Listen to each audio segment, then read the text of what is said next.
Hello, everyone, and happy Wednesday. Welcome back to another fantastic episode of the Stogie Society podcast. This is episode number 91. I'm Stephen of Epicurean Smokes and the Stogie Society podcast. I'm back from a fancy anniversary celebration last week and happy to be back. Woo-hoo. We have our esteemed panel of leaf-loving enthusiasts, including Ugo of Ugo Smokes, Randall of Cigar Scope, and Frank of Texas Cigar Society. This week on the show, we are welcoming Portland of Measured in Ash, Joey Perkins of Pareil Cigars, and Carlos of San Jorge Cigars. Today on the show, we're discussing the use of artificial intelligence in the cigar industry.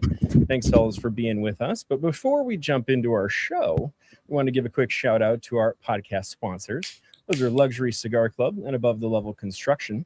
Luxury has a phenomenal selection of those great monthly packs, and we really enjoy our monthly platinum pack. And that pack is excluding the let's start that again. We really enjoy our monthly platinum pack. This week we're not going to be giving you that first time 15 code while that is still active. Today we have a special code for you. That's the LOL, Laugh Out Loud, LOL20 code for 20% off. That's only good till midnight. After that, we're back to the first time 15 code.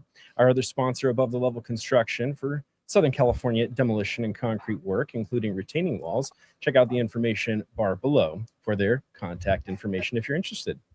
So, fellas, welcome. How are we doing? What are we smoking? What are we drinking? What's up? Afternoon, everybody. Ugo starts it. All right, I'm gonna start it. So I'm smoking a cigar that came from Steven. This is the Gran Habano number 7. It's Nicaraguan puro, Corojo wrapper, Nicaraguan binder and filler, 7x46, very nice size. And I just realized that this is a 2026 release, which is pretty cool. Yeah, nice. What's your pairing? I have a Paloma, so tequila nice. And yeah, nice. Whoever's clicking their lighter, quit it. Yeah, Carlos. That's nice. That is loud and clear. Freaking drop the fucker, so it's not even working. Matches. Frank, what you got? Oh yeah, so I did a little like a poll between our co-host and figured out what kind of cigar I had. I had a couple cigars I wanted to choose, and the winner this week was the AG Cigars Gautu Lancero. Nice. Good one. Starting off with that, yeah. And I'm gonna pair it with the Appleton's Rare Cask Rum. Nice. Give it a shot. I don't know if it's good. I don't know if it's bad. We'll give it a shot. Very nice. For me, I've already started because I'm a little indulgent, but I'm smoking the Pareil Royal Coronation Blue, which is a Dominican puro with a Criollo 98 Dominican wrapper. And because it's Dominican puro, I actually decided to pair it with a alt beer because these have really nice bready notes and they're light alcohol, 4.9%. So far it's pairing very well. Nice, dude. Nice. Well, tonight I've got the Bentley Green Churchill. This is a 7x54 Churchill, and it's the Ecuadorian Rosado over Nicaraguan internals. I picked that, and we'll get into it because Bentley has some history of using AI in their cigars, so we'll talk about that a little bit. To pair, I've got an interesting one out of the bourbon cabinet. We've got the Wild Turkey 12-year today.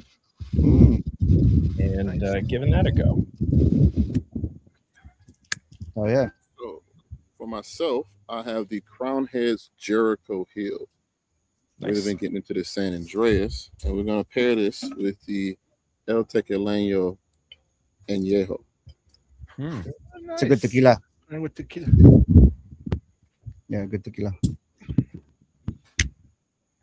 Carlos. Sí, señor.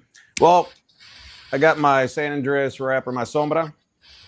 San Andres wrapper, Nicaraguan binder filler. You got your Jalapa con Dagasteli, just like a lot of people in Nicaragua. Pairing it with Flora de Caña 7 rum and Diet Dr. Pepper. Oh, nice. But that's good. Right on. Joey, what do you got?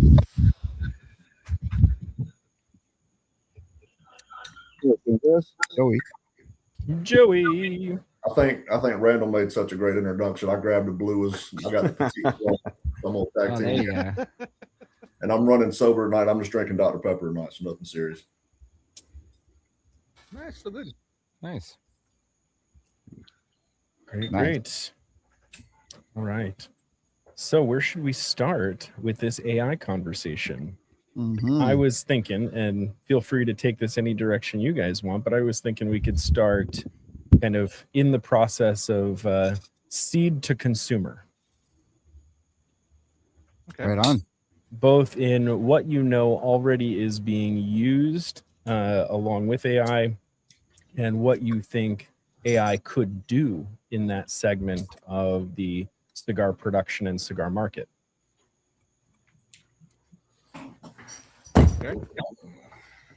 All right. Well, Are you AJ's asking- asking. I can jump in anytime, but I'm just trying to see if someone else wants.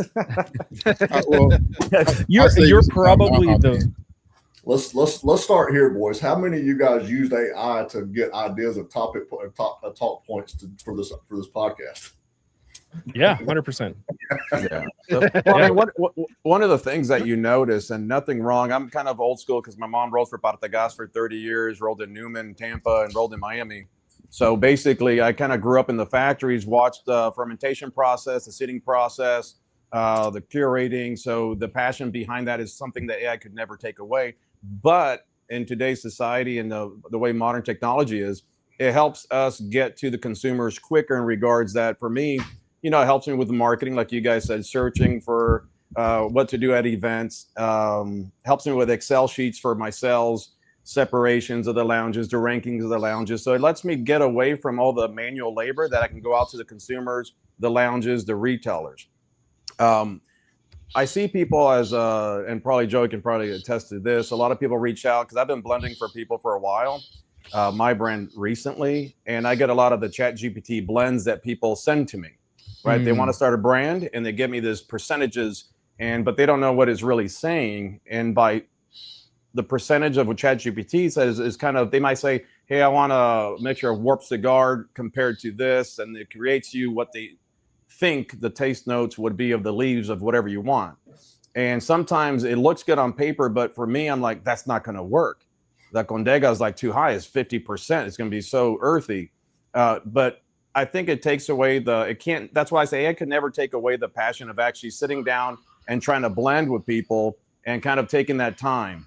So people are trying to hurry up with their blend. So I don't taste the passion behind the cigar, but I think it's a nice start for people to get ideas of what they might want to do itself. Yeah, I think that's a really good point. There was a podcast, the one with Ish. I always forget the name of that podcast, where they did the AI blender episode, and it was like almost a 4-hour episode. And they went through that process where there were cigars that were AI blended, and they had the common ones that keep getting kicked out. And I did this exercise, so we can go through at some point the exercise I did with AI to create a company and a blend.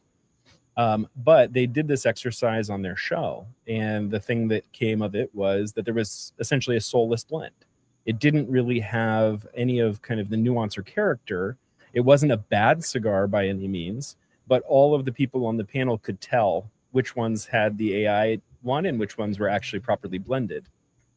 I think the other piece that I read about is on these AI blends. AI doesn't always factor in what type of leaf or priming will give you a better draw or a more properly burning wrapper, binder, filler combination. So they don't always pay attention to that. And so you may have leaves that you put together that don't burn properly. Mm. Well, yeah, I mean, you got to use the right, like a lot of people don't use the term volato, but volato is used for combustion, the volato and the seco. So sometimes it starts combining. Someone says, I want a triple ligero, and they start throwing tons of ligeros in their ChatGPT blends. So the combustion, I mean, the factory producers and rollers are that you can't take that away, right? You're never going to take that away. Then they can't mimic who's going to roll it, the production, the fermentation process, if it's double fermented. So that's going to take out the big outlier. That makes sense. Was anybody aware of the project that Bentley did? I think it was end of 2024 into 2025 for PCA? There was basically a survey that they did where they kind of polled like 1,000 people, and it took into account like what their favorite sizes were. And so like Toro won, and then it was followed by, I think, Corona. And so basically they were asking AI with the data points that were provided by the survey to create the AI cigar, right? And then they made it. And so it was this LE blend that they did. They even they had people pick like their favorite colors. And so, you know, like they worked like a black theme into the cigar. They called it the Bentley Black Limited Edition. And so that was an entirely AI driven cigar. So at the time they'd announced that they were bringing in a 770 to the US market, plus this cool AI project. That's interesting, dude. Then the cigar from like start to finish on AI. Yep. But it was never put out on the market, or was it just a prototype, or what? You know, I started looking for it. I only found that there was one person who'd reviewed it, and they reviewed it pre-packaging. So it was, even in the pictures on the review, it was wrapped in newspaper.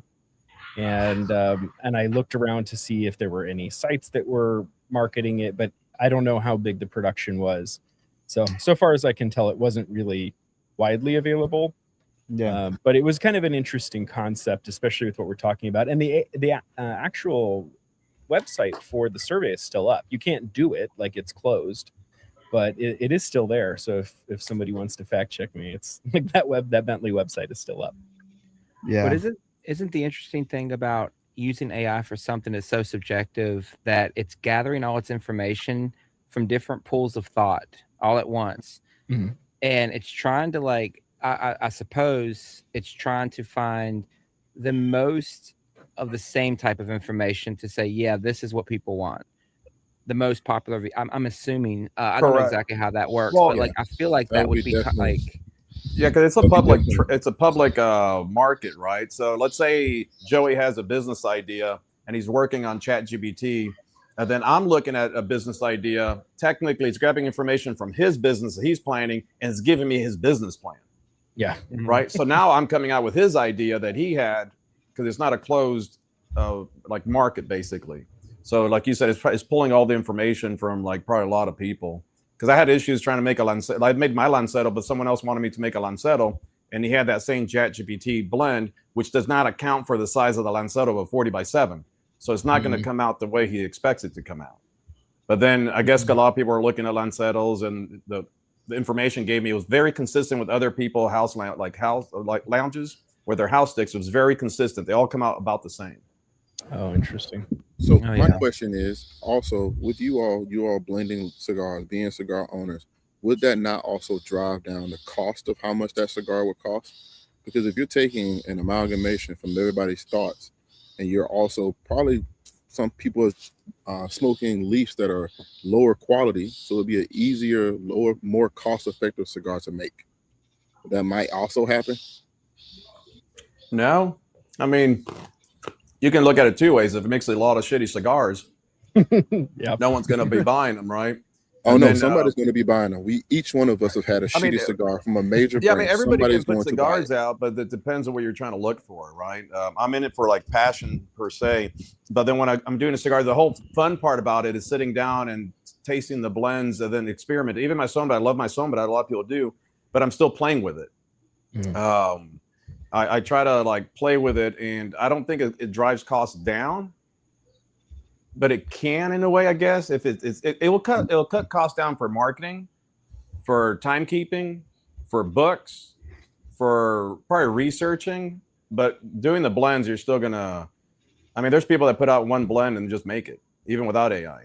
So, well, and we kind of touched on the whole topic at PCA when we were sitting one of the evenings, and kind of ultimately, if nobody likes your cigar, you're stuck smoking them, right?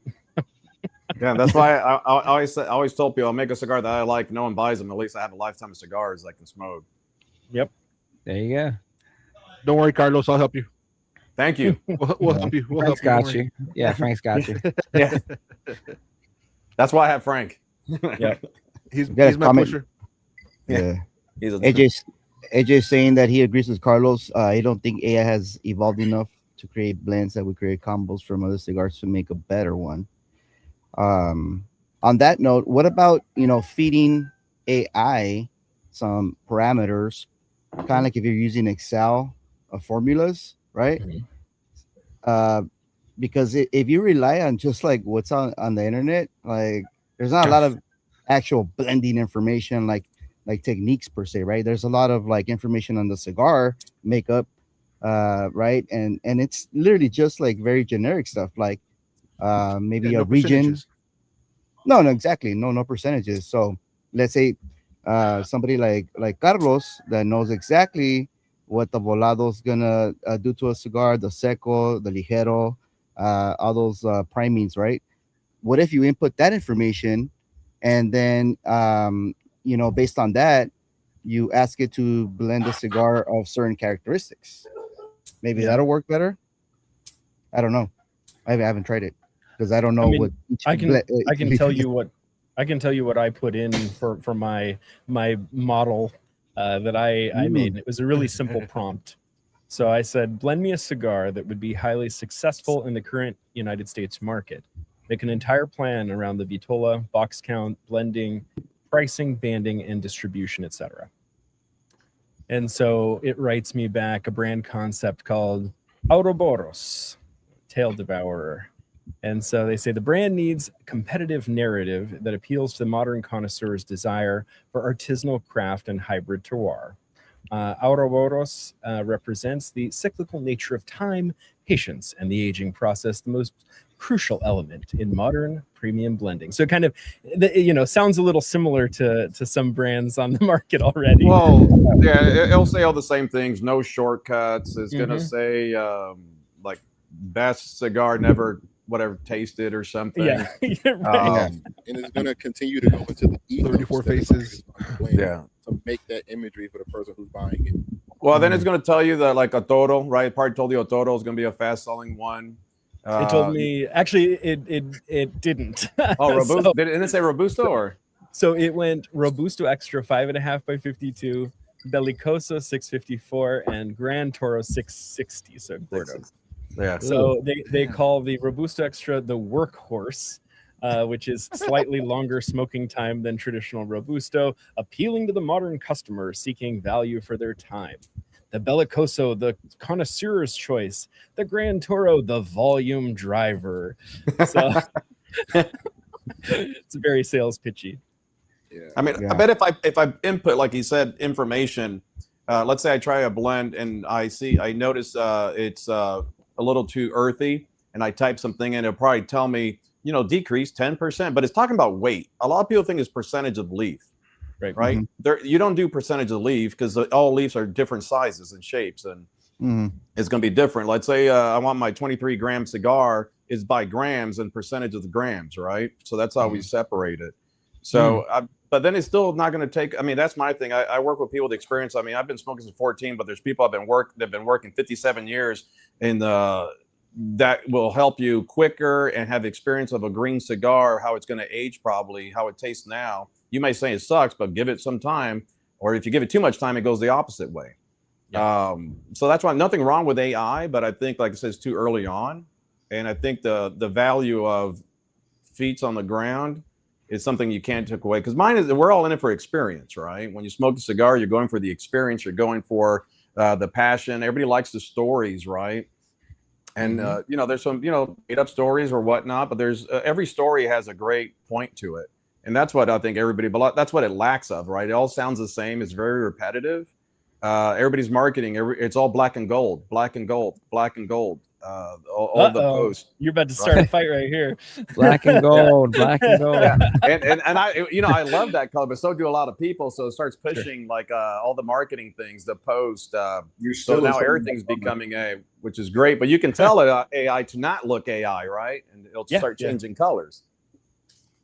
My boss always says treat AI like it's an intern. Take their ideas with a grain of salt as a starting point, maybe, or whatever, but do what you know how to do better than what it's going to give you. So it's a good starting point. Maybe you say like, you know, what's kind of trending now. Maybe it'll give you that information correctly, but don't rely on it to be the workhorse for your entire operation, because that's a quick way to fail, I believe, based off of just so much information. Yeah. And it veers off. It becomes generic. That what he was saying, the black and gold, man. I swear that was going to be one of my talk points. I can't stand when you go through social media, and you're looking at all these events that are taking place throughout the country, and just about, I think 90% have that black and gold feel to it, with the lounge, you know, the lounge background, and you got whoever's hosting that has their picture and it has the data, you know, the information about the event. I'm like, it's just, I can't do it. It makes me not want to use that platform. It's like, it blends in. You scroll through and one big swipe and it goes through 20 posts, and out of the 10 of them I have the black and gold. I'll scroll past them every day. So that turns you off from seeing the actual event, because seeing all these AI generated posters that you see for either somebody advertising their event and everything like that, and it's happening quite a bit, and it's hard to get away from. That's for sure.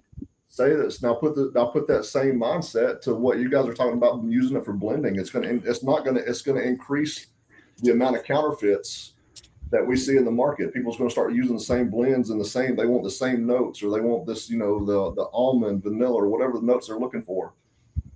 And you're going to start seeing these cigars. You're going to see the market flood with these people that are wanting to do it, and it's going to be funny to watch. You know what factories and farms partner with them to do these AI blends, because ultimately it falls back on, you know, the farm that's making it, or, you know, the blenders that are making the cigar, and whether it's going to be good or not. It's going to flood it, and put more of an opportunity for us to get bad cigars before we get the good premium. Like, what do you see with AI, Joey? You being in the marketing side of it. I'm not seeing it's good for marketing.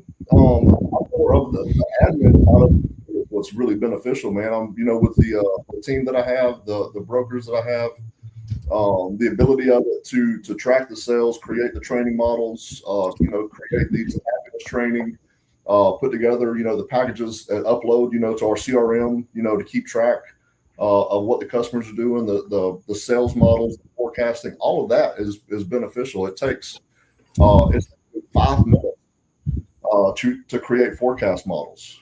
It took me, you know, 20 minutes to create, you know, training programs and add in and take away of what I wanted, and implementing and inputting data on what sales objections look like in the market, because they're, you know, when you're in sales, there's only so many objections, you know, a customer can have, you know, whether it's space or it's money or, you know, whatever. So it helps on the admin side. Marketing, it's I don't think us as a group, and I think I'll lump us all in together. Obviously, AI is way smarter than we are. I just don't think we're smart enough and are in depth AI enough yet to know what it can actually do. Like, we try to get creative, or we try to use the prompt. I've done this, you know, be creative, change it. I don't want that traditional black and gold, and it pops up something else, and it's not exactly what I want. So I myself haven't mastered it yet, you know. But I think right now it's beneficial in an admin capacity. But as far as like marketing and all that, I think we're still just scratching the surface. Well, it's like whenever I do a post, I mean, yeah, I use AI to help me, like, with the punctuation and all that stuff. But honestly, like, I think I do more work putting into the AI than AI gives me.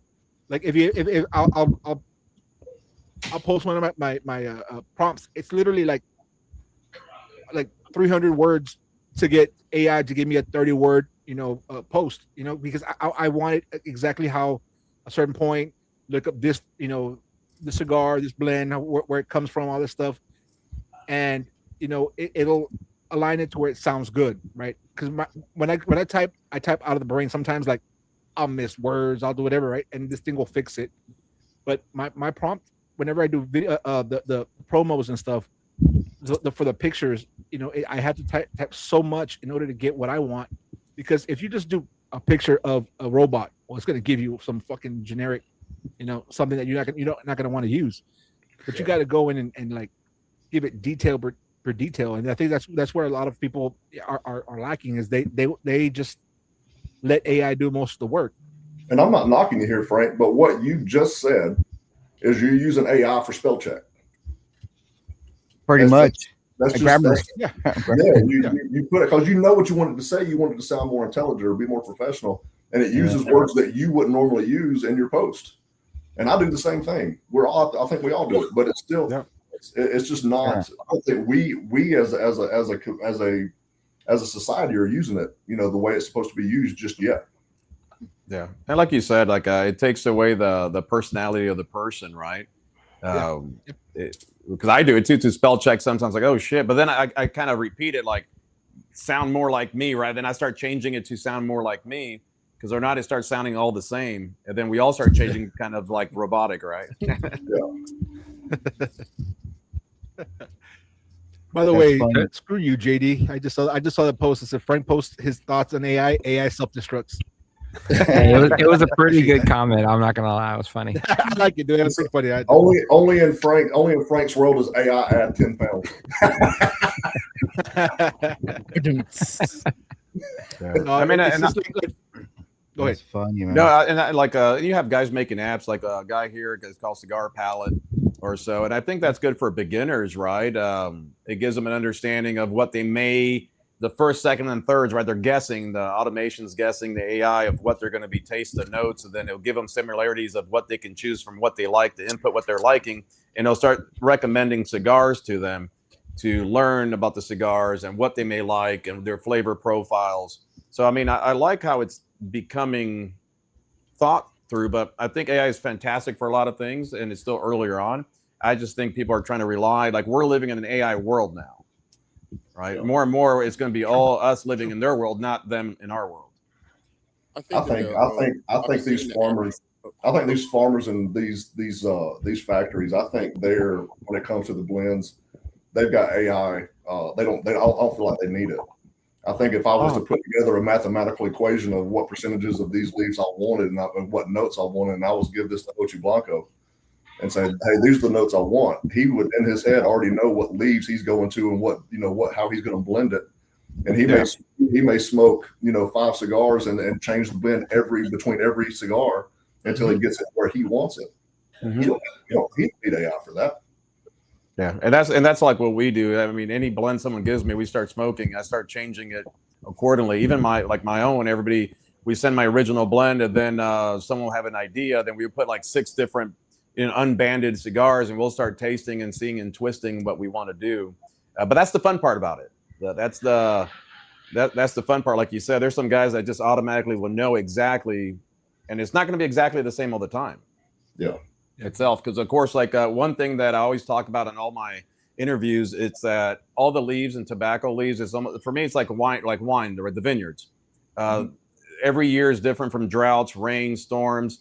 The 2023 Condega is going to be cocoa espresso earthy compared to 26. It's going to be a little more spicy, cinnamon, earthy. So AI can't know that, right? And it's going to change the flavor profiles of the cigar because it's not knowing how those cigars. But those guys that are in the tobacco fields in the fermentation, they know exactly. They'll tell you that it's not going to work.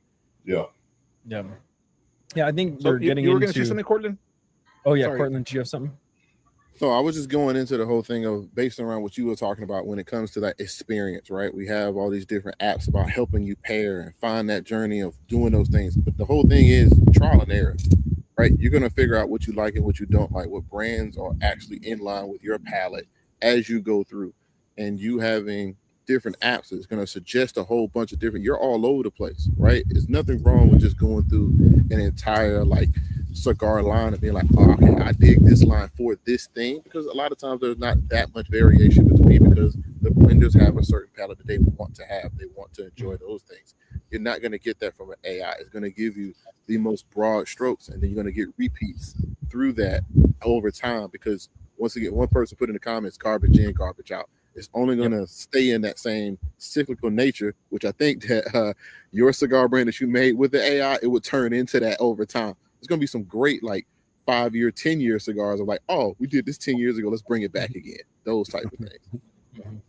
Now, Cortland, is there a function that you can think of in AI that would prevent you from blowing away right now? Because not at all. Your background looks like It's the all trees over. are just going. Get got a yourself whole a nice AC COVID unit. tent. You'll be good. Exactly. I got my or as we call it, the mobile potty porta potty. Yeah, that's right. No, so like, but like with the whole cigar palette, and I do like the idea, and the guy's pretty cool. You know, it's a good idea. The only thing is when you put in the AI, hey, give me the best pairing for a domain entropy, right? Well, it's going to go based off what it shows on the internet, and or whatever they the brand puts on there. But it depends on the palette. Like if it's hitting you at a peppery, cigar, like at that moment you just got one that's real peppery, you're not going to want to go and drink a scotch. It's going to amplify that pepper. You're going to want something sweeter to balance it. So that's where I think the pairing thing, I don't see AI really doing it unless you give it the notes you're getting at the time. It's like, hey, I'm getting pepper, wood, sweetness. What can I pair with something that's giving me that note? But to go and say, hey, what can I pair with this AG cigar? Well, it's going to give you what online people say, or what AG may have posted on his page, and Right. I think it goes back to being subjective with certain things. Like that one to me, I don't see how that would really work. It can give you an idea of what to kind of pair it with, but I mean, I think you're starting this premise with saying that a site like that is a good idea, and I'll hardline the other way and say it's not. I will say that I don't think it's any different than somebody popping it into their free version of ChatGPT. I think the answers are probably going to be about the same, because they're using the same type of logic built into these AI systems. So paying a service for some website to have access to Cigar AI, that isn't that helpful. I don't think it's changing anything. It's going to pull from the websites the information that's got. It's when you go to Pareil's website, it's all of our blends have the notes that are there, and then if you want to pair it, and you're asking, like Frank's saying, you want to pair it with something, like a whiskey, and it's going to pull from Angel's Envy's website, and hey, these are the notes of Angel's Envy.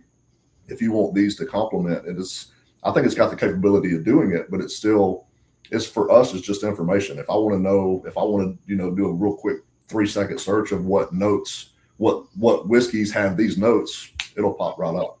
Exactly, and that's why I'm saying, like, it doesn't make sense to pay a service or a site that says they specialize in that. No. You can literally get that on any free AI. Sure, it's fine. Now, if you wanted to sing it to you, if you wanted to create a song, maybe pay for that. But sure. Just call you later. Yeah. Yes. Oh, okay. Sing me a lullaby. Yeah, I think that's the important distinction, right? Like, I think things that you want to get information quick about, well, you don't want to go to 9 different websites yourself. That's where it shines, in my opinion. Like, if you got a new bottle of whiskey and you're like, quickly, it's not written anywhere on the bottle. What's the flavor notes I should get from this? Maybe I'm not familiar with rye. What should I get from a rye? And that will, like Joey said, it'll grab from that website. It'll grab from a few others to make sure, it kind of backs itself up. But then you got to think, is it that thing where it's only paying attention to the information of the original source, where like it's trying to find like common information? Because otherwise your answer would be this, but this, right? Yeah, and I guess it could be subjective too, because like Frank has a horrible palate, right? So then maybe he makes a blog. That's why I smoke San Jorge. Yeah. No, so let's say some like a reviewer or someone has a different palate than someone thinks is very peppery, does a blog putting things on a website, and they're saying it's so peppery, but then Joey and I have it, we're like, well, it's not really that peppery, right? It's 2 to 10 for us, for 6 for 10 for him. So the information is going to say that cigar is like super pepper bomb, and then now the AI is going to be feeding that too. Mm-hmm. Yeah. Right. So yeah. Can you go back to the last comment? I want to kind of address that. Well, before that, just while we're talking about this real quick, I just want to say, like, you could actually, and I think you guys, maybe you've all done this, you can actually just for fun fight with the AI. Like if it says it's a very peppery cigar, you can say, I'm not getting pepper from this. And it'll say, yeah, sometimes it's not peppery. Or, it'll sometimes try to back you up to be like that agreeable friend. That's what ChatGPT is going to want, dude. It's going to want to be your friend. It's going to want to tailor itself to you. So it's going to agree with you no matter what, right? Well, that's still true because I mean, when I ask ChatGPT to tell him about himself, he's going to be like, "You're very argumentative." Would that be good for this job? Absolutely not. Go kill yourself. Watch it tell you have no friends. Like, Yeah. why are you talking to me? But it's so true because like I have a medical background, and then I'm always arguing with ChatGPT, feel search on it. And I'm like, that's not correct. And then it says you are correct. You know, it self-corrects, but also like he says, I can say, what's the best cigar near you? Your San Jorge is the best cigar, but it's gonna kiss my ass.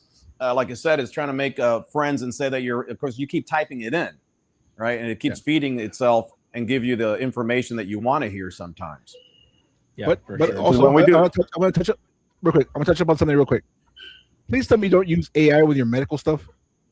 Who may no? It's what we do is like I have a lot of the nurses a lot of nurses will look at a dosage. And I go, where do you get that dosage of ChatGPT? And I go, that's not correct. And then I'll even type in there and ask it, and it will give me the same dosage of drip that they're asking. And then I'll say, no, and I'll correct it. And it says, like what he said, well, you're right in that instance, you know, give you because very specific what I'm looking for. Depends on the comorbidities of the patient, the anesthesia I'm doing, anything in particular. So like that's more for the nursing. A lot of people start using for a quick little administration of medication, which is not always correct. It gives you like that bare generalization of it. Mm-hmm. Yeah, and I'll give just to that commentary because I have a similar background. Open Evidence is a specific AI, so it's like a clinical search tool, and so there is significant value in certain industries because it's just not possible to comb that much information to get a very, very specific answer. Mm-hmm. And so there are AIs that are tailored to the medical industry. On a lighter and funnier note, two AIs had a conversation today. I was talking to a person that works for a company. For anybody who doesn't know, I do user-generated content on Amazon for products, and a company that I work with that I review their products was reaching out to me, and their letter was clearly an AI letter. And so it had the M dashes, and it was like very characteristically AI. And my workflow for this, because I deal with probably 10 different companies when I do these videos, is I take their letter, and if I want to give them a yes response that I'm going to do a certain video for a certain item, I just put in like affirmative response and plop in that email, and then it generates a really nice response back. And so we go back and forth, and it's clearly my AI is talking to their AI back and forth and back and forth. It was pretty satisfying when I kept getting AI responses, but kept giving them.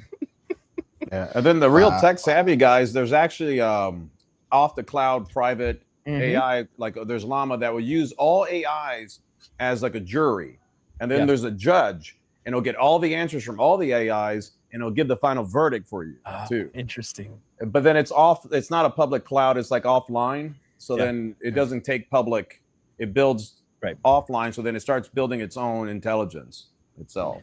Yeah, our company doesn't have that kind of a thing, but we do have like a offline, like a HIPAA compliant system to prevent, loss of information that way. So yeah, no, that's very cool. Oh, real quick before we continue on, do you want to punch in the giveaway, Hugo? Sure. You want to introduce Carlos first? Carlos. Everybody got introduced. From San Jorge Cigars is going to go ahead and going to do a couple giveaways, like 1 or 2. Yeah, 2 or 3, whatever. Oh, even better. I'm giving. All right, cool. Hey, I said 4. Making it I said 4. Randall, AI said you're not eligible. Shut the fuck up. Hey, let's put my name in there. We'll see what happens. But you remember the penalty. Yeah, exactly. The penalty is you have to give a pack if you win. I'll give this AVO hat. Slightly smoked. The hashtag for the next giveaway is hashtag San Jorge, just as it's spelled there at the bottom. The capitals don't matter. However, it's however you want to capitalize it, just spell it correctly, and you get a chance to win. I think 4 of your cigars, your core line, basically. Yeah, I was gonna do one of each. The Sombra de Legado, which is the Legado is the Habano Oscuro. The Sombra is the San Andres wrapper. I got my Connecticut de Elegante, but then I have the Lancero version of the Sombra too. So then I was gonna put all 4 in a little packet, and I'll do like 3 giveaways of that. Nice. Perfect. Nice. And- Sounds good. Sounds good. And you're a cigar brand out of Texas, is that correct? Or We're based out of San Antonio, Texas. It's a puro Antonio. Nicaraguan. I like puros. Don't get me wrong. I stick to puro Nicaraguan. We have a factory in Nicaragua that I invested in, and we use nicely. And then I kind of stick to that region. Coming from Miami, I was always used to mixing things Dominican and Nicaraguan. So then I just went to one way because a blender I thought was kind of fun to stick to one region, one puro, and try to make it a little different than other people have made them before. Yeah. I gotta say that I appreciate when a puro is different than the typical stereotype. For example, like a Nicaraguan puro, like yours. Correct. This one's a Nicaraguan puro. And when I don't, typically for me, I think Nicaragua is like very punchy, very earthy, pepper heavy. So when I get like other nuances in a Nicaraguan puro, I'm like, oh, this is nice. Like, a change for once. Well, I had many people look at my San Andreas because it's like dark and oily, and they're expecting a big punch. I said, no, I'm Cuban too, so I like aromatic, silky, creamy, nice. transitional, right? We and change it up a little bit. The way you bunch it is the way the transitions happen. So it's all how you bunch it, and the team that you have also, right? The team is amazing. Joe will tell you, I mean, it all matters. I can come out with all these blends because normally what I try to do is I go to Nicaragua and I sit down and I roll myself, and I'll be bunching and rolling myself, and then I show them this is what I want, and they'll do exactly what I want, but they make it nicer, right? They make it really nice, and they're good that they won't change it for me, right? The way it comes out, they won't twist it, and then we're all trying them out the end, and we do like a little kind of like a voting process on it itself. So then they give me all free reign, which is sucks or not, they're going to let me do it. Well, it sounds like you need to get some AI bots on there so they can do what you want. They just say your shit's amazing. Let's not just speed past the fact that when Frank is making a post about a giveaway, he's like, in parentheses, not case sensitive, but when you talk to him in person, like on video here, he's like, the capitals don't matter. I don't know why I always do that. Case sensitive capitals, same shit. Same shit, Joey. Oh man, talking, pal. Yeah, this became a Frank roast. But honestly, dude, as it does. For the people that are watching right now, and for the people that are gonna watch the replay, we're actually gonna have a full episode with Carlos of San Jorge Cigars. In about a few weeks. So actually in October. It's in October. Oh, in October. Okay. He kicked me way back.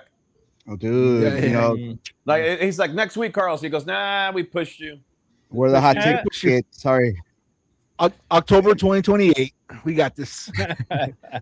Send me. We're highly in demand. Highly in demand. Hey, send me some lanceros. Send me some lanceros, and I'll see what I can do, Carlos. Yeah, I'm all about sharing. We'll jump you. I mean, not jump you. We'll jump you. Literally. we'll move you up. We'll wait for that Candela. Come on, Frank. Frank, we need Frank AI tonight. Okay, we need the eloquent. Right. So I see someone's comment that says AI consistently recommends warp to me. But that's the funny thing. I'm not kidding. How many people that I make some blends for some brands, and their paper format says like warped, and like so they're getting information like that. That's they always says that. Yeah. Yeah, and I don't remember who said it, but somebody said AI bots. I just found out through another interview I watched that Altadis does such volume in their factories that they actually do use Amazon-style AI bots for packing. I knew that they did massive volume, but I didn't realize they were in that realm where they had to have the AI packing bots to actually move cigars for shipping. Wow. I think that's where the landscape can be really ate up with using AI for efficiency. Yeah. Just based on growing efficiency on how we're going to market, just like Carlos said about like keeping up and keeping track of where inventory is, where things going down, where things are selling more in certain areas, plussing up in certain areas. Like you can have somebody working it as opposed to having to always interact with that shop owner, which is not bad. Building a relationship is very important. But the more efficiency is a dangerous word, though. How so? You know, in that you're taking kind of an artisanal craft and trying to apply principles of efficiency to it. I think there's a certain point at which it's no longer an artisanal craft with too much of that. But I guess that based around the volume of how much your artisanal craft is in demand. But where does it become a threat at that point? You know what I mean? Like, where does it go? And I don't know the answer. I'm just playing devil's advocate to your comment. That's all. Yeah, I think that depending on how the demand is, you have to get more efficient, being able to keep that up. As we know, most of these cigars, most of the artisanal cigars that we like are regionally based. And we talk about these different things, and people reach out like, hey man, where can I find this in Kansas City? I was like, oh, I gotta get in touch with you with the guy who might know another guy. We gotta do this other thing with this other shipping situation because you ain't got nobody there. Or hey, you got somebody in Utah where they have very strict like smoking laws and how they do lounges and everything like that.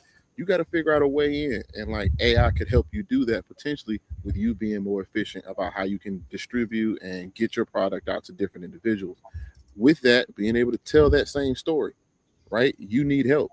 Carlos, how much of a advertising team do you have, right? You need somebody to help you do those things. And yeah, because it's made by myself, right? So exactly, it's made by, right? made by myself. He is the advertising team. It helps me out, but like I said, the Excel sheet, what it helped me out was because I grew pretty quick in a short period of time. And let's say within 2.5 months, I had 20 locations. And then I started seeing the orders repeating. So then I started putting the Excel sheet. And it was actually showing the rankings of the lounges and what they're ordering the most, which ones, like for instance, my Connecticut, I did not limited, but I did like 3,500. But that was going quicker in these lounges. So I started allocating to these lounges more often and saving for them and reaching out to them saying, hey, you guys are ordering every week. Might as well, if you double your order and already have it, it'll save you on shipping X, Y, and Z, and then you'll save this much per margins. And it started calculating this for me to help the lounge owners too. Because I had guys that were ordering every week, but then they're paying $25 of shipping each time. But if they did the bulk, then they'll save at least $25, $30 of shipping, which adds on to the margins. So that was give your marketing team a raise. Yeah. Well, all I know, I just asked AI, what's a better pairing with my cigar, the alt beer or Vienna lager? And it said it had a slight edge on this, so I'll open this up. Okay. So we're seeing how it goes. So, and now that we're touching on marketing, I remember walking around the trade show. I don't know how much you guys got to walk around from where you were stationed, but there were definitely some entirely AI created booth advertisements. Did you guys see any of those?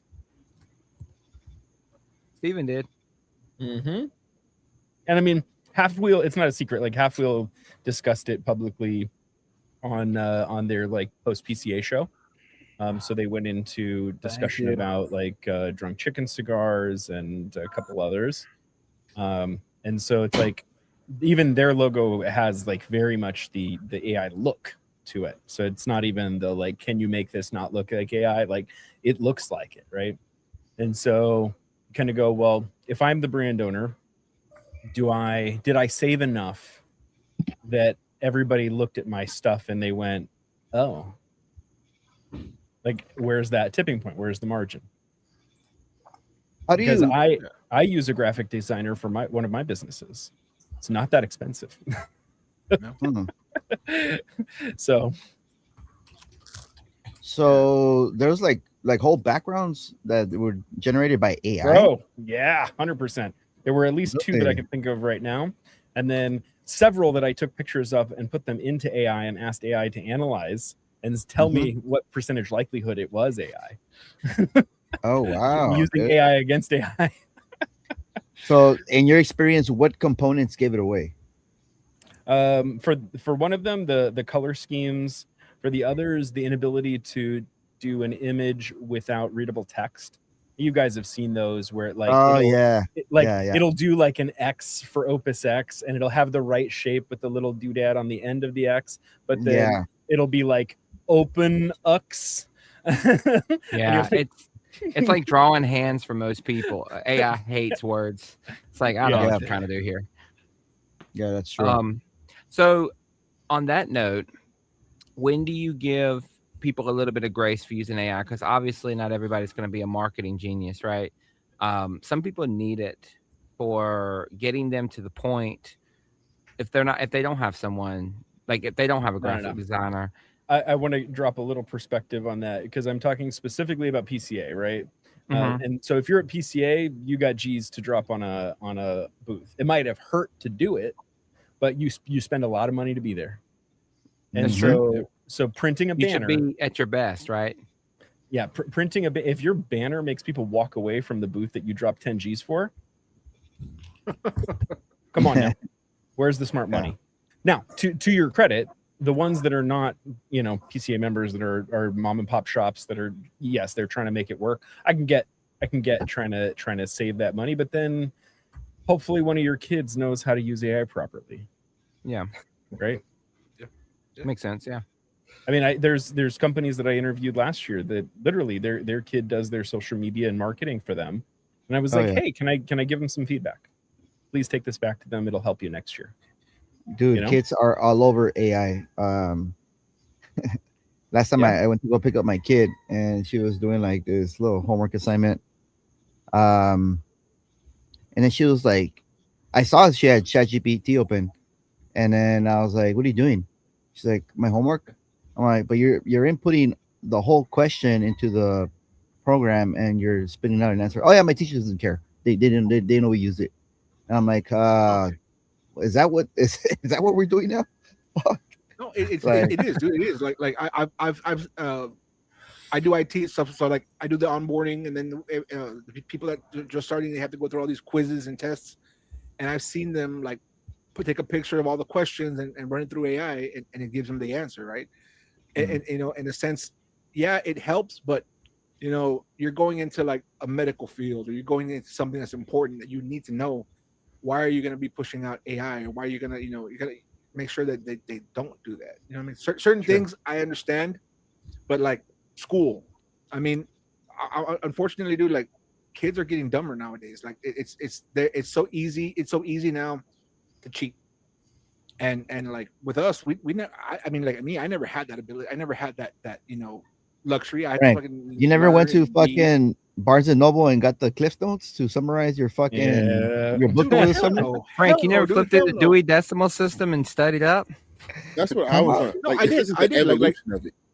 Yeah, it is. You're right. Yeah, I want to address. One of the things that a lot of us with our older age, we always say like how all the youth is using AI and stuff. I mean, if it was back in my day, we'd be using it too, right? Unfortunately, it's one of the things. But like what you said, like graphic designers, but like I trusted a graphic designer and they used AI, right?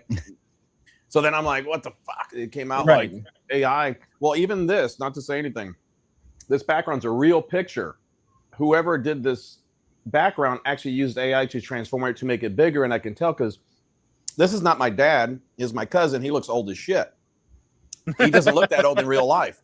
It regenerated our pictures, and we look older. It changed us a little bit because I noticed that after the fact they put it on there. That's what I want to say. Pan over to his. That's the pan one over thing to you're gonna yours. see that piece. Where's this? Look at that crow's feet. It gave you a goatee. Yeah, no. So the funny thing, so this room when I did it, Ralphie at Smoky Justice, because I sponsored the room, and he's like, "You're gonna do a logo?" I was like, "Fuck yeah, I'm gonna do a logo," but I put my face so he sees my fucking face every day when he comes in here. That's why I did. Amazing. I just trolled him. It was a troll.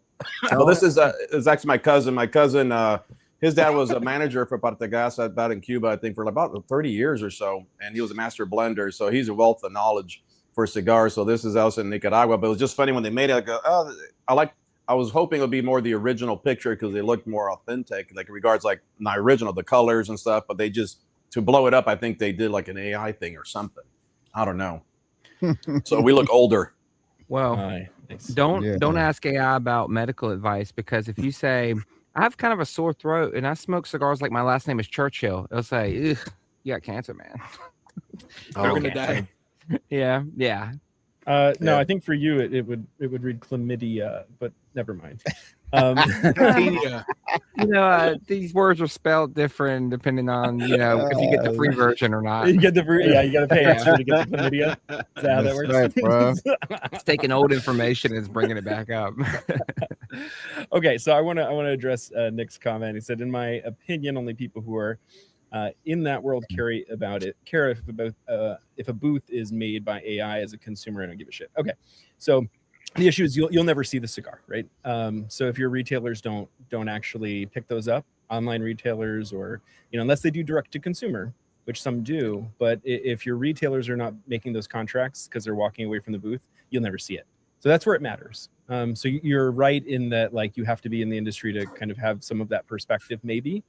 But the reality also is, if a retailer did pick it up, maybe they got a banging deal, and now they're using some of their shelf space for that, and you walked up to an AI generated box. How would you feel as a consumer? Because now it's in your world. Are you buying a cigar out of a box that has an AI generated image? Do you trust it?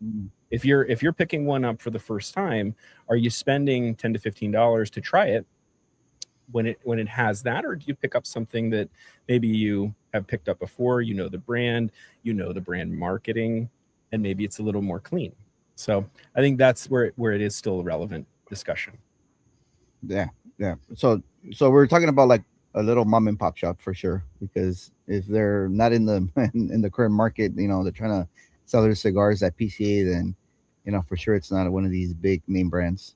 Sure. I mean, there are plenty of small brands at PCA, and there are brands that 4 different companies may share one booth, right, to help with some of the costs. Yeah. That's fine. But I think the one that caught my eye, and I will say to their credit, the image that I took of their box and their branding, it was from El Septimo, their new release. I forget which one it is, but it's the one with the lady on the box. That one looks like an AI image, but AI maintains that there's 0% chance that it is. But if you look at it, that particular one really caught my eye at the trade show. Was it what about it? Was it? Yeah. What about it? The images that were there? Yeah. I mean, I don't know if Hugo, if you can, if you want to do a little screen share thing, but I'll give you the name of the cigar is Emperor Collection Queen. Send the link on the private chat here. Yeah. On I could blow it up.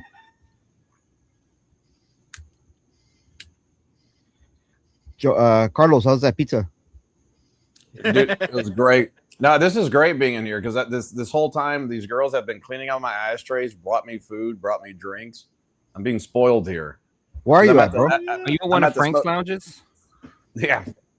I'm at the Smoky Justice in Bernie. So then they're having a ladies' night tonight, so they're pretty busy. So that's why I have people. I've been muting. I'm in between the members' rooms, so people have been crossing back and forth. But these girls have been like changing out my ashtray, brought me pizza. So this is like great.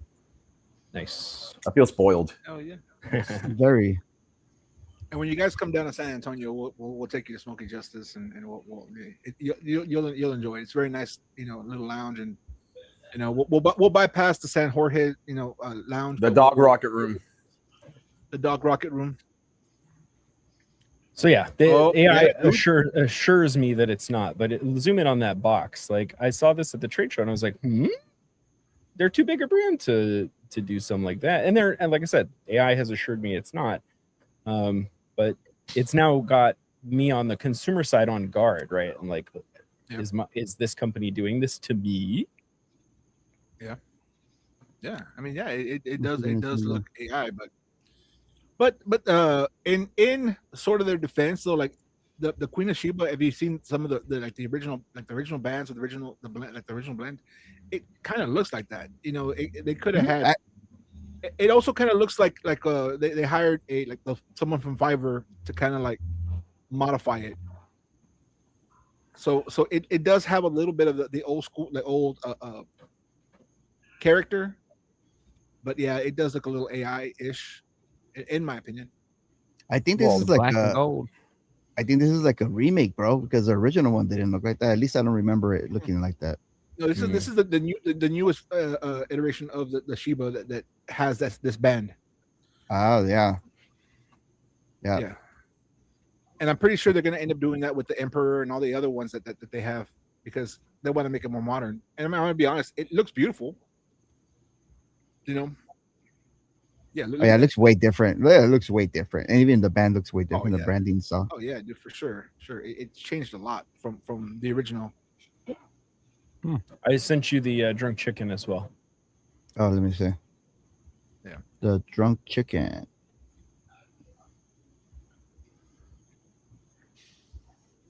Measured and Ash has that zoom effect on. How like some cameras do that, others Yeah. don't. It's weird. It's all so about whatever weird because I don't StreamYard even know wants what to the do. setting is to take it off. StreamYard just goes, just zoom in. Exactly. It's every time you talk, it's gonna zoom. It looks like he's about to have an epiphany or something. Like, Yeah. Ah. oh And yeah, so that one, dude, for sure is AI. So this is their rebrand, and that's why you asked like, but how do you know? And it's like, well, now you see what I'm talking about, right? Yeah, and that's they've not denied it. I mean, this is the rebrand that they chose. And you can tell what the prompt and is. shitting on the Capitol building, isn't it? Just get a little poop on the flag. Yeah, it's a little bit. It's like a flag. I need a chicken. I need a really big cock. It's not worse. It's not worse than what's getting shitted on right now. Yeah, one thing that you notice, like you said, the AI, because I get a lot of guys that send me their artwork for bands that we make them, and I have a ton of stuff like that. Very like all the background colors, a lot of wording, their whole story on the band almost. It kind of makes a big mess into the band. So then I always have to talk them down and say, hey, most people can't even read the lettering. Just keep it nice, simple, clean. But that's their brand that they want to put out. Yeah, you got clean banding, dude. Yeah, mine, I just kept it very, very simple because mine is after the medallion of my dad, San Jorge, which I have on my chest. It's a medallion. So a lot of people, the San Jorge, like we'll probably talk another day, but San Jorge is actually after my dad. He was from Uruguay. And at 10 years old, his dad was very abusive and left. So he grew up in the street stealing and stuff.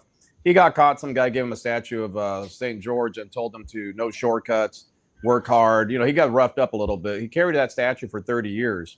And when he immigrated to New York from South America, he made this medallion. And it's just a St. George medallion. So when I told myself if I ever create a brand after he passed away, I was going to kind of make a medallion-like brand. So that's why it's just a circle. St. George, the little dot, and that's it. Kept it simple. Beautiful. I had the artwork since 1998. That artwork. 1998. Oh wow. 98. Yeah, I grew up in 98. And did you already have an idea that you wanted to do cigars, or it was just like for your personal? Thank you. Okay, sorry, they're bringing more pizza. Because we love him. Okay. In that case, yeah, it sounds like Renee. That's Renee. Anybody in the chat right now, just in case you're not aware, we have a giveaway tonight. Hashtag San Jorge Cigars, or just San Jorge, not cigars. Should we just San chum Jorge. the waters? Should we do one now and then like the other ones later? Sure, we can do that right now. Yeah, we can do one right now. Yeah, capitals don't matter. Dude, what kind of pizza is it? While we spin the wheel. It's Papa John's, sausage, pepperoni, extra cheese. Man, y'all know how to do it. Y'all know how to do it in Texas, huh? Yeah. San Antonio. Yeah, San Antonio's good. Yeah, but no, 98. Because I'm 47 now. So what was I? 18. I was smoking cigars at 14. My mom used to. I was babysitting in the factory, so by 10 years old, I was in the factory still as a little kid. So I was being babysitted inside the manager's office. So I was smoking leaves. My mom used to give me a little leaf a week at a time, and I started kind of mixing and matching the leaves. So by 19, I was already making little blends or so. And then by 20s, I was blending for other brands and people in Florida, just messing around. So then I started at a young age. I was always wanting to do a cigar brand, but there was no money in it. Right. Yeah. There's no money at all. So then I went to the medical route, and I still been always in the back end in the cigar industry, helping other people out, not myself. So that's why at 98, I remember drawing a circle with the SJ and the dragon. And then my wife found that about 5 years ago and asked me what it was. It was all a box full of old stuff because there was no internet. Like I couldn't store anything back then. So she found the old box, and then it brought back that passion of what I was thinking back in the day. All right, so this drawing is for a slice of Papa John's pizza. Papa John's. Better ingredients. Throw a little Dr. Pepper in there. All right, on. All right, so I'm gonna take the first spin. If your name pops up, make sure you comment that you're here, or else you're not gonna win. Hey, Joey, where are you located? I'm out in Atlanta, Georgia. Damn, you guys drink Dr. Pepper out there? That's what I'm drinking right now. Yeah, because it's made out here in Texas. That's why in Texas, Dr. Pepper is huge. MJ. Hey, Bianco. And J Bianco, are you Gotta here? be on, buddy. You gotta be MJ. on. Let us When know you're you're winner. here, brother. Or sister. Come on, Listen, MJ. Don't miss out. I don't know. I can't tell Trust us, that profile picture looks kind of AI generated. Well, no, they have mascots. Yep, He's MJ's here. here. He's here. They're here. Here, winner. All right. So MJ, reach out to us. I don't know if you have Instagram or even on the YouTube. Send us a DM with your information, your address, and I'll pass it on to Carlos, and we'll get those cigars shipped out to you. Congratulations, Awesome. man. Thank you. Congrats. 20-day shipping. I'm kidding. No. 20-day So, priority. Dr. Pepper's from Texas? I didn't know Yeah, it's that. made in. Plano. I thought it was Frisco. Let's see. Joey, It look should at have your been- can. Yeah, it's made out of Frisco, Texas. Frisco, Oh. okay. Yeah, that's crazy. Big Red's made out of Plano. So North Carolina does Cheerwine. So I don't know if you guys ever had Cheerwine, but that's here. Coke is right there in Atlanta. Coca-Cola. Yeah, I'm addicted to Diet Dr. Pepper and cigars. I just Oh, Always Diet have Dr. Pepper's Oh, fantastic. same, my guy, same. yeah, just Do you guys I like have to bring. the, I brought the my own coconut? Dr. Pepper over here because he didn't carry it yet. So then I'm bringing all my Dr. Pepper here. Right on. You guys like the new coconut flavor they added to it? I think it's good. I'm not so much about the blackberry or yet. whatever it is, but the coconut one I think really works with that flavor The profile. coconut and the cream soda is one Yeah. of the best, like mixing ones. Those two right there, they got to keep those locked in because mixing those with different bourbons, whiskeys, rums is. Let me tell you, I agree with you. That Dr. Pepper cream soda with Crown Vanilla is money. Oh man, Oh, it's dangerous. It's dangerous. That's one that's gonna sneak up on you. Yeah, Yeah. definitely. Definitely sneaked up on my wife, so that was awesome. Oh, what was awesome about it, man? It's quite delicious. What happens It's a afterwards, very Joey? delicious time. So on that note, do you think Dr. Pepper's like going to AI and going, yeah, what should I pair with this? I want. I mean, 100%. yeah, right. Like, what would pair with this flavor profile from what you know? Dr. Pepper, Mountain Dew. Have you seen that there's a Mountain Dew cream soda? It's like Yeah. a dreamsicle. Yeah, No. I'm not I a got fan a of case that of one. it. I'm not a I fan bought of that 12. one. Only two You of like them it? been drinking. They've been in my house about 2 months. So you don't like it? No, it doesn't No. mix with anything else. It's just this is a creamsicle. And you're like, hey, I'm not in the mood for a creamsicle. That's not what Well, I'm here for. It still has that Mountain Dew-esque citrus note, but it doesn't pair like the vanilla base does not pair with that citrus. It's like oil and grease. I mean, it's like grease and water. It just does not mix at all. Oil and water. Yeah, oil and water. Yeah, doesn't mix at all. Am I Sucks. the only one that loves creamsicles here? No, I like love it. creamsicles, but yeah, dude, it's very good. not like that. Like sucks. I think Coca-Cola Alright. had a LE creamsicle flavor last summer. I want to say. The orange, yeah, I think they did. yeah. Orange. Someone told me that Mountain Dew was actually created because the whiskey was so crappy back in the day that they created Mountain Dew to offset it. Mountain I heard Dew it was originally. I might have saw that a in AI mixer. somewhere. I actually heard it was that I actually heard that Mountain Dew came out in the 40s because there was a drink in the 20s that was really good. It was a lemon lime or some kind of citrusy drink that paired really well. And then it somehow got lost in translation in the 30s. And so these two brothers or business partners got together in the 40s and was trying to bring something back just to pair with it. Is If what you I look at the heard, old- but I could like, be wrong. On YouTube, they have a lot of the old commercials, and it was originally blended to be a mixer. It wasn't meant to be a drink. It was supposed to be a mixer for alcohol, right? And it could go into that whole fact that maybe back then the whiskeys and all that stuff were pretty bad, that they needed something to mix with it, and that's what Mountain Dew was created as. Gotcha. Now this is where you get all your gamer codes for your video games with Cold Bread and Baja Blast from Taco Bell. Code Red was released in 2001. I was 11 years old and I was hooked. Dude, Cold Red was fucking awesome. You That knew Code that Red way is too fast. good, You knew dude. that so fast, Randall. dude, because I know dates, man. My brain works like that. I think about where my life is. 2001. 2000. Look it up. I'm sure it's 2001. I guarantee you. I was I'm 11. about to chat GPT that. Dude, yeah, man, ChatGPT, they'll say, according to Cigar Scope 2001, so we're going to go with that. Now I got to look it up to make sure I don't look like an asshole. I mean, AI has become the new Wikipedia. Mm-hmm. Like, hey, it's in there. I don't know how much of it is true, but it is the new Wikipedia at this point. It is. So in general, do we think it's going to help or hurt the industry? That's what I mean. What's the opinion? So according to Google, May of 2001, Code Red came out, and I've been hooked ever since. I don't think they've come out with a diet though. They can't figure it out. For what? Diets for losers. Why would I need a diet drink? I want full flavor at all times. Hey man, you got to watch your macros. Ain't that right, Joey? The word. Yeah, you can't get the sugar. Can't get 200 calories for nothing, man. You got to work on take it. a walk. I can't take diet soda. Dude, all I drink is diet. I'm the same I way. think that AI will help the industry if used correctly.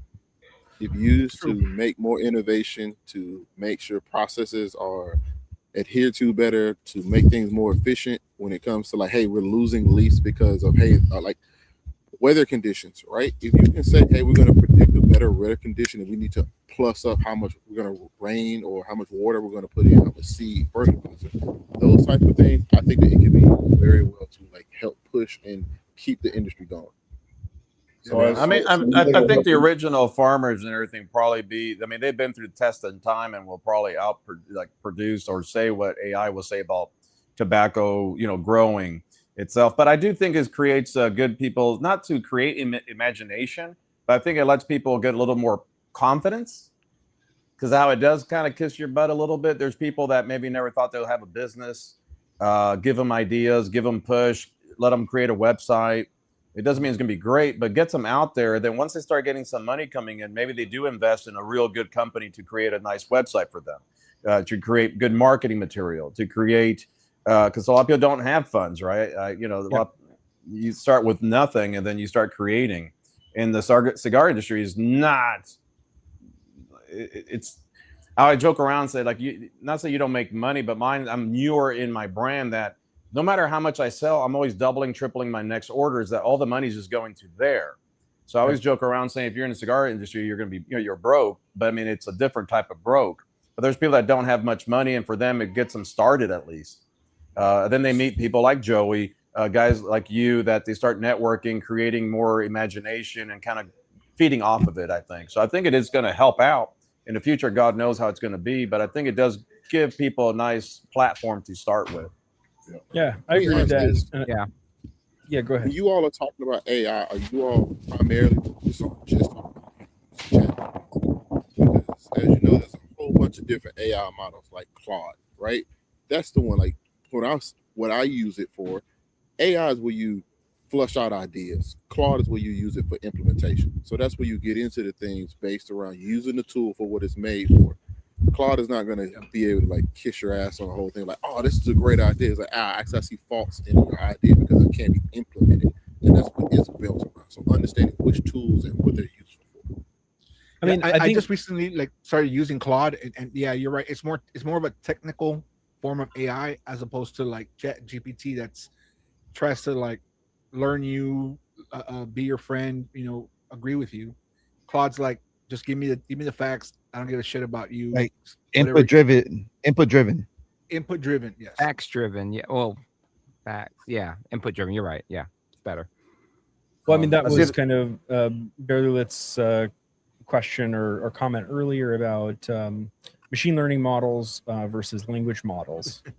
And I think, I, as somebody who helped build data systems for machine learning models, I think that if that is the focus of the website we were talking about, that's helping you with pairings and tasting notes, if that's all you're using your machine learning model for, it's essentially a language model. It's not really doing anything more than GPT, Claude, you name it. But I think that's also kind of short-sighted in terms of the discussion of industry advancement, right? Because you could use like drone-mounted computer vision systems to detect crop disease, right? Really, if you get thinking out of the box, you kind of, a GPT and Claude conversation is really short-sighted in terms of what you can have computer systems and AI models do for you. The farming aspect is a particularly interesting one to me. Yeah. Someone asked a question. My medicine is tantric medicine. No, just kidding. What I practice. No. His middle name no, is Kama Sutra. Yeah, Kama Sutra. No, my background is anesthesia. Ooh, nice. And it's anesthesiologist. So I do anesthesia. So then been doing that for 21 years itself. So All right, so like Bill Cosby or actual medicine. So the what? very specifically, Like Bill Cosby or like actual medicine. Okay. Bill Cosby. So very specifically, how scary was that first like analysis of body weight, person, age, everything? How scary was that? Well, the thing is in anesthesia, just like in the books for medicine were some people in the 70s that came out what the average person is. If you go to Texas, the average weight of our medicine is like 75 kilogram patient, which no one in Texas is 75 kilograms. So At 14, I had a mentor that was teaching me just dose by titration, right? So everything I do is like if I'm giving propofol and I give 200 milligrams, but at 150 milligrams, they're already sleeping. I stop and I start getting the paralytics, everything in, start bagging them. Then I give my anesthesia gases. So it's all by titration and feel over time. Because you always same thing, right? Like the books would tell you numbers, but in real life, it doesn't really work out that way because everybody's different, comorbidities, depends on the surgery, how deep I want them, not deep I want them. So then it wasn't that it was scary or anything. It was just because I got thrown into the fire pits and as a student. It was a place that we were used as cheap labor. So from the first week, we're already doing anesthesia. And so I kind of got tossed in the deep end pretty quick, and everywhere I worked was border town, so then I didn't have much backup. Everybody's morbid obese, so the ASAs were always like 3s and 4s. So it was something I enjoyed. I never got stressed out by anesthesia, and anesthesia is one of the top stressful jobs apparently. I just love it. It's my little happy place in the OR, but I kind of slowed down 5 years ago. When I started the cigars, I opened two antigen clinics, so I run those, and I do anesthesia for fun just to keep my license going like once a week or so. So two things. One, I think anesthesia is everyone's happy place in OR. And number two, just so Joey Perkins understands, titration is... Wow. Throw Joey under the bus. Nah. Hey, so the me spotlight either, Joey. Me either. Well, no, titration. So I'm gonna tell you guys a crazy story just because we're on the topic of anesthesia, man. So my oldest daughter Friday had her wisdom teeth pulled, and now it's been years. I don't even remember it. I was a teenager when I had mine pulled as well. The dentist we took her to, they roll her back at 7:50 a.m. Me and my wife go to the truck and wait, for them to call us and say they're going to roll her out. At 8:15. 25 minutes, they put her under, cut her teeth out, and had her roll to the truck and had her wisdom teeth out. And it blew my mind. So when my daughter came to, obviously several hours later where she was coherent at home, and of course, we took her galls out and we were replacing the galls. The bedside manner was ridiculous. They didn't have any. She said they were all business. Like the anesthesiologist, they come in, they put the IV in, they shot her, she fell asleep.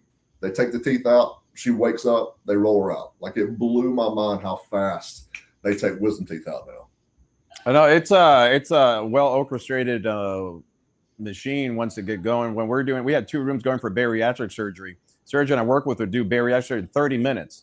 So we'll set up the room. Our setup will probably take 30 something minutes. His part's pretty quick. And then we wake up, and then there'll be another room. He'll be in another room while I'm waking up my patient, and we'll be bouncing around. Just like 30 minutes a case almost. So you can kind of speed up the process depending on the surgeon and the efficiency of the group. Like my timing has to be impeccable to wake them up. As soon as they're done, patches, move to the bed, they're waking up, take them to recovery, an hour recovery, they're out. Yeah, it's been blew my mind. Don't want to hit nobody with that Michael Jackson, so glad you don't. Damn. I don't think they get paid enough to get hit with that Michael Jackson. He just said, keep it coming. Okay. Damn it. Hey, how about another giveaway? There you go. Otro giveaway. Guys, make sure you're putting the hashtag San Jorge. Is it still counted from the beginning? No repeat winners. You should No. do San Jorge 2 for the second giveaway. No, don't confuse them more, please. No, it stays active. Capitalize. It's the same. The winner gets But let's more. ejected. The winner gets ejected. So we got 21. We have what 22 entries. Somebody just put in San Jorge. All San right. Jorge, yeah, put in San Jorge, yeah. So this entry is to be put to sleep by San Jorge himself, Carlos. Josephus is The here. cigar. So, Carlos, talk about when your Candela's coming out. He muted for the wait staff. My thing, I kept mine very simple. Actually, I have so many blends and vitolas that I want to come out with, but I'm going to come out. My next cigar is not going to come out till like blend until PCA, the next PCA. Okay. I cool. try not. I don't really, not say I don't believe in putting too many faces, but there's a lot of people that come out with like 15, 20 faces starting out. And I think it doesn't build consistency with the brand. So I wanted to focus on my 3 blends that at least the 3 blends are, great sticks. Then I'll just subcategorize the vitolas from them. It depends what I want to do. And make sure that it's a good product. No matter what cigar you pick up, is going to be a great cigar. And nothing wrong with a lot of faces. I just think a lot of people come out with so many faces that it's hard for the consumer to really see which one you like or the consistency. It might be a really great one and the next one's like, not the best. So then I want people to know that no matter which one you pick up, it'll be an enjoyable cigar. I don't really care about notes and flavors and what people come up with. Honeysuckle, unicorn tears. At the end of the day, 80% of the consumers are not us, right? 80% of the consumers are people that say, hey, I really like the cigar or I freaking hate it. And that's who I kind of try to cater to. Because for me, when my mind originally, I was coming out with these blends that are like strong, smooth. It'll put you on your ass, but that's only 10% of us that like that cigar. So my mentors were like, that's why my Connecticut, they told me, do a Connecticut. I want to do Habano 2000. And I didn't want to do a Connecticut. So I was crying like a little kid. So then I kind of created the blend. So then I came out with a Connecticut that I enjoyed because I didn't really care for Connecticut's too much. I think I got used to being a kind of bland cardboard tasting, no aroma, no transitions. So then I wanted to make my Connecticut to be a little different. So like I said, I have all these blends and different wrappers I mess with all the time. I give out samples to people left and right of things I came up with.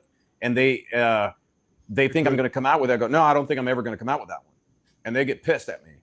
And they go, oh, I like this one. I go, I mean, I don't have that much money to come out with so many blends either. So, yeah. Well, so your first Habano was freaking phenomenal. The one you yeah. And then you came out with this new one. I was like, this is not the same. I mean, it's good. Yeah. It is really good. No, it's really good. The first one was a particular binder that came out with a Hershey's. When you light it up, it smells like Hershey's chocolate. Even before you lit it up, it smells like Hershey's chocolate. There's no flavor.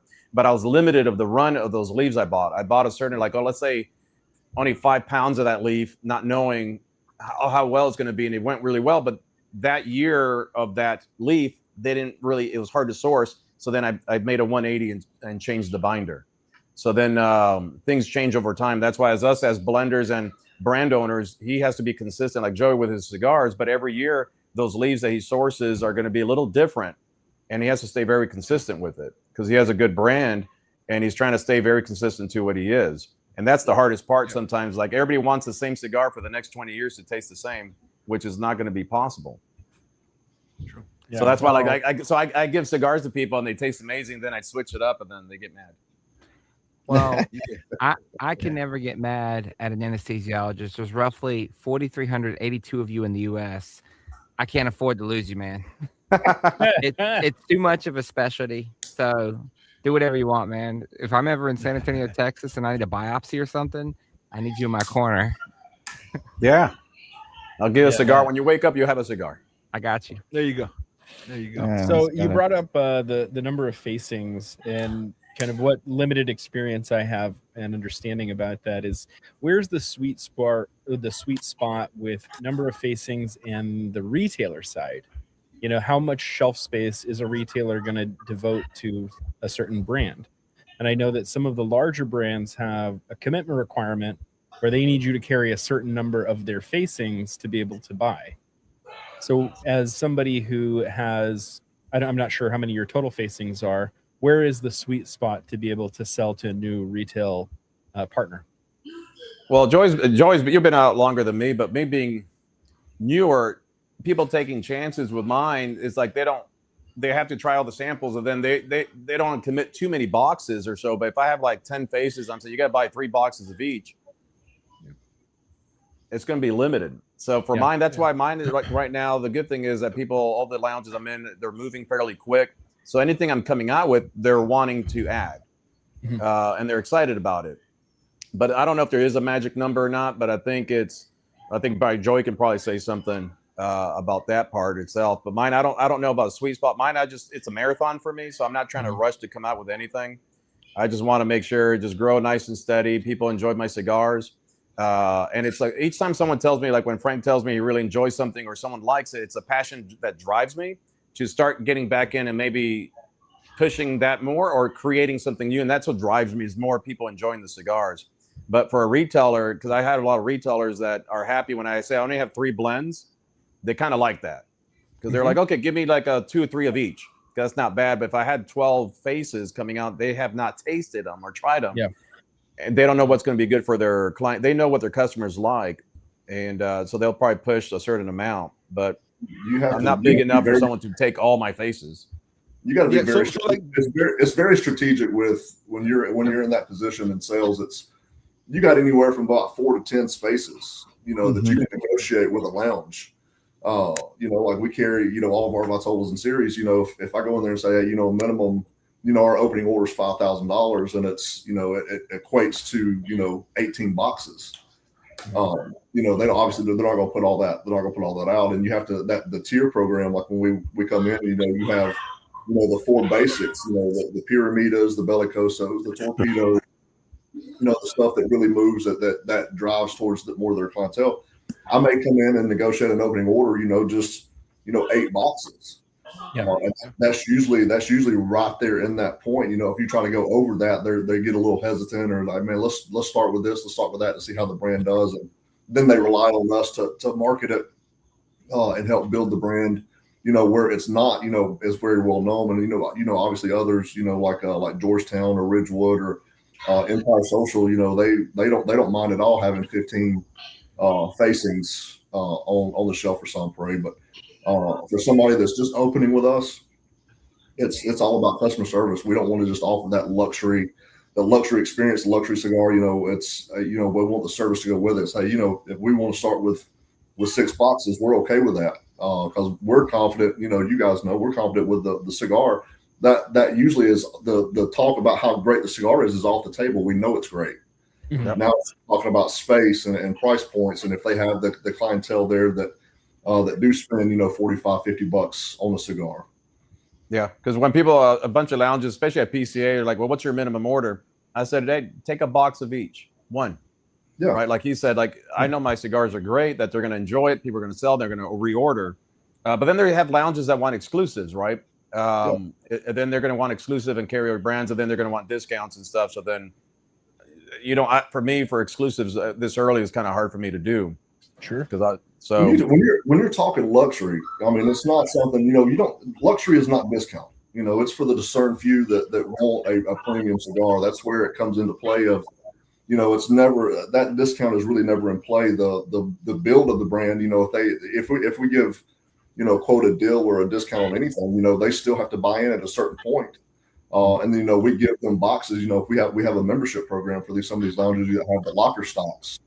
Like Red Phone Booth is a great partner of ours. They have several locker members that they have at each of their locations, and we sell them boxes at cost, so they're not digging deep in their pocket to give away, cigars. If they give away 75 cigars to all their members, they they'll put a Red Robusto in each locker. That helps build the brand. It creates that awareness in there with their clientele. So that customer knows exactly, hey, what is this? And then the sales just go through the roof. So it's not really, we don't go in looking, if they start asking for discounts right off the bat for us, that's typically, it's probably not the right fit. Yeah, that's fair. Mine is like, for me, I had guys that when they bought a lot of boxes, without them even knowing or asking, I just threw some boxes in for free for their staff. Like some people go off commission, and mine itself, I think, to treat the staff really nice. I go, look, I'll give you a free box if you want to use this for your staff. This whole box is for your staff, right? Yeah. Any proceeds go to the staff. but that's me offering it to them compared, like he says, someone's trying to nickel and dime me all the way down. I mean, that's not. Well, You got the folks, man, like my buddy Aaron Meadows, man, at OSI. I know you guys know him. He come up PCA, man. He's like, give me 2 of everything. And then you have the ones that want, just 4 or 5 boxes. It's all, that's all based on the concept. Well, and Carlos, that's actually pretty strategic because now they can really comment on why the cigar is good if they like it, right? Like, or what to at least expect from the cigar from smoking it a couple of times, right? Right. Pretty good. Where do you see, since we're on the topic, where do you see AI in the retail space? I think. Go ahead, Joey. I'm not seeing a whole lot of. I think I may get a little controversial here. I think in the end consumer, I think it's going to hurt more than it's going to help. I think if it goes the way we're all talking about it going, and it creates the opportunity for these people that don't have the money, or they're creating a brand and they're throwing money at it and creating these AI brand or AI style cigars, good or bad. I think out of the grand scheme of numbers, I think statistically a number of them is not going to be great cigars.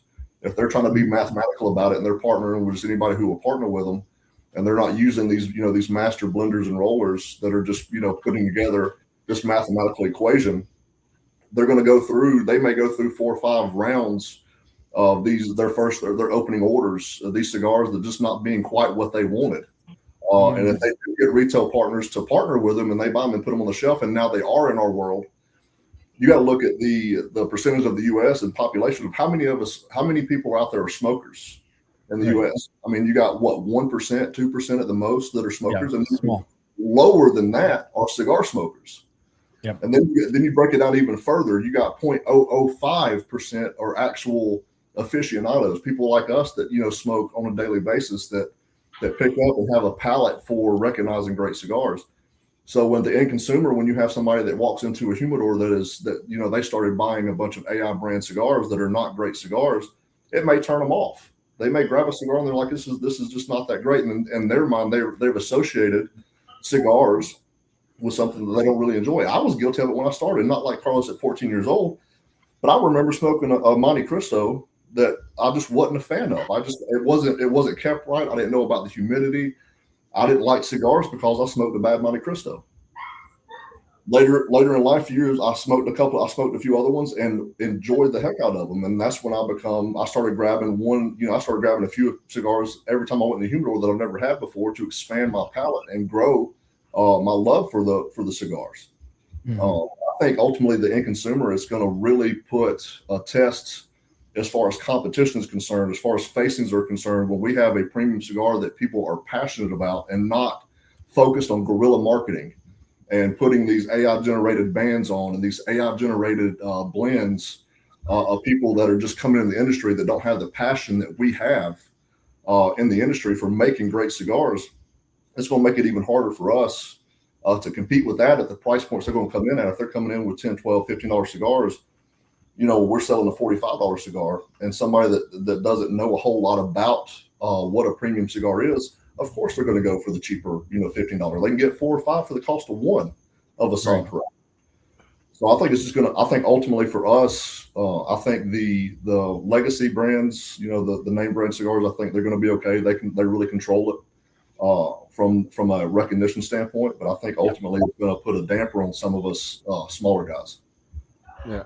One thing I worry about sometimes is a lot of people use AI to hurry up shortcuts, right? A shortcut to their future. Mm-hmm. And if they're cutting corners earlier on, mine is trusting where else are they cutting corners?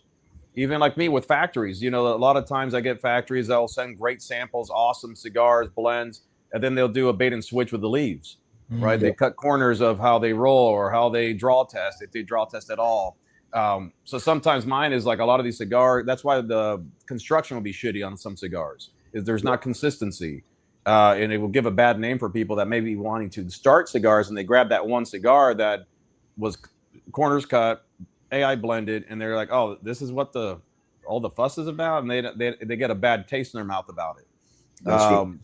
So I worry about the shortcuts that the industry, like you said, the passion for me is money is not is issue for me. I think, and I'm happy I started later in life compared to when I wanted when I was younger. Because I think when I was younger, I'll be pushing more because I didn't have money.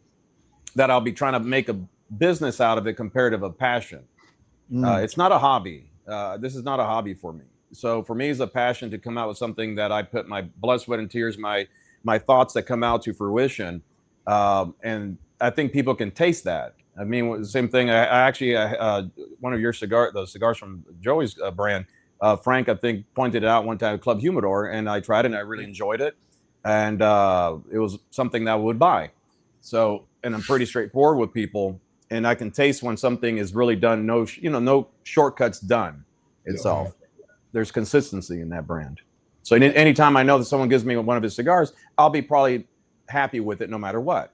It doesn't mean one of his faces might be my favorite one compared to another one, but I know throughout the line, the construction, the consistency will be there. Absolutely. Yes. Well, the cigar that Joey put in my hand at PCA is the most sentimental to my heart. And so. All right. So let's run the. Yeah, real quick. Well, we need Joey to put a couple of Lanceros in our hands. Oh Right. yeah, man. Yeah, man. I'll make it happen. I think I know a guy. You might know. Okay. I think you do. I think you know a guy. Long live I the think Lanceros. I think we're good for the other giveaway, the last giveaway. Yes, Guys, yeah. real quick, make sure y'all put the hashtag San Jorge. This is gonna be the last giveaway of the night. Yeah, and the last winner was Mountain. Mountain Valley Cigars, and he was here. So Yeah. if you have us on Instagram, DM us, DM me, or DM the YouTube. And then also, whoever wins, send because I have some T-shirts. If they say I only have medium, large, extra large. If you're medium, large, extra large, I'll throw a T-shirt in there with each one. Nice. Also, There you go. All right, There you go. I'll make sure that they put their Mountain Valley Cigar Co. Yeah, that was the last winner. Yeah. you know how much shit I got for making T-shirts here in Texas? Extra large is like small for people here.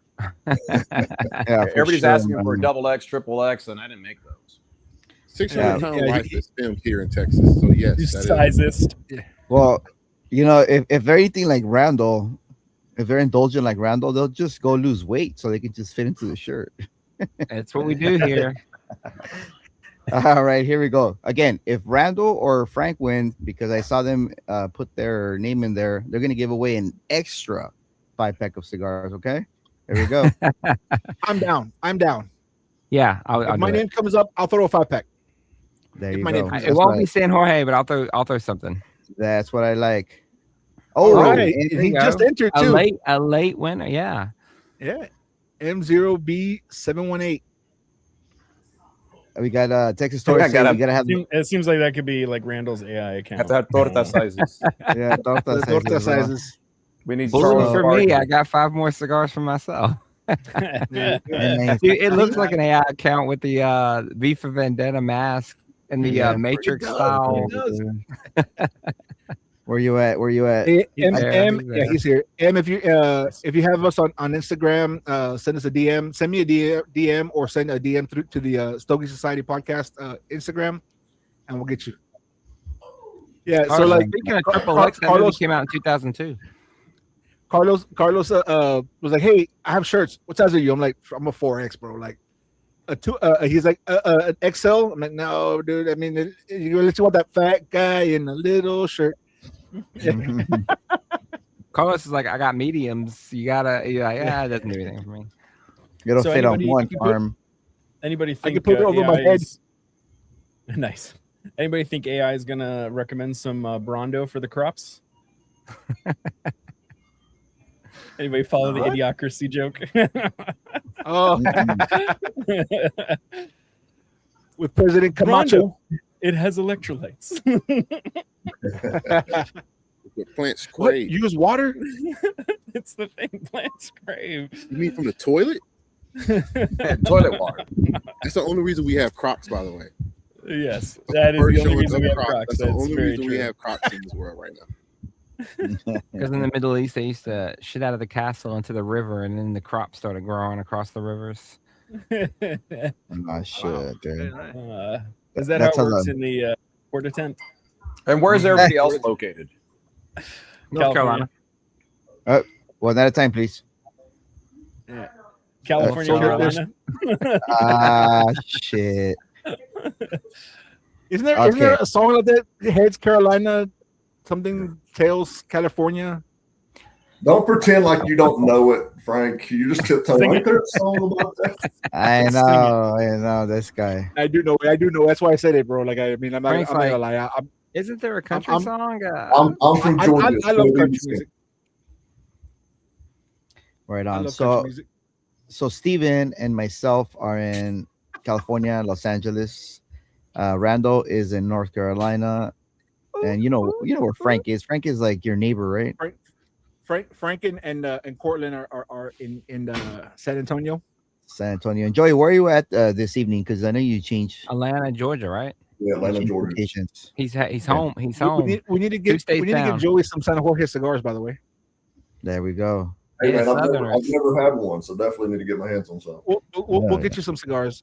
If Carlos doesn't I'll send them out, I'll be coming down to Georgia here in December, so I need to make sure I come by some places. Yeah, man, give me a shout, man. I'll take you around a couple nice spots. Sounds great. Sounds great. Get Joey a 9x38. Jealous. 9x38. What was that Man. cigar you were smoking on your Instagram, dude? Like you have like it's like a, you know what I'm talking about? That was his my penis. Instagram? I Yeah, was kidding. That was our Super Lancero. yeah. Your Super Lancer. It was a 9 by what? Like 42 or something? No, the Super Lancero. Yeah. 13 and a half by 40. 13 and a half by God. 40. I tell you, Double cigars S never translate on video. I mean, I was like, that's got to be now. He's like, 13. Yeah, I Yeah, mean, when you're out 13 here playing it like a flute, I mean, Yeah, Like a dude, flute. It's a Jesus. flute. I was like, Fiddler on the proudest. roof. That's what it is. Yeah, man. Dude's got a suit on. He's smoking outside like a 13 and a half. Yeah. It's just that Joey's got the big hands. You can't tell. I caught a little heat from my wife for that video because there were a few comments of people asking if I came with a cigar. Well, And the answer was yes. Yeah, don't It'll DM me too much. be a I'll blow go up send doll dick with pics. AI generated machine with it. Oh, dangerous. Well, people are getting married to those AI dolls now. Oh, yeah. Oh man, dude. Yes. People are getting married to AI. I believe that shit. Well, Full you know, on you relationship. got these Somebody thirsty who's ass super real.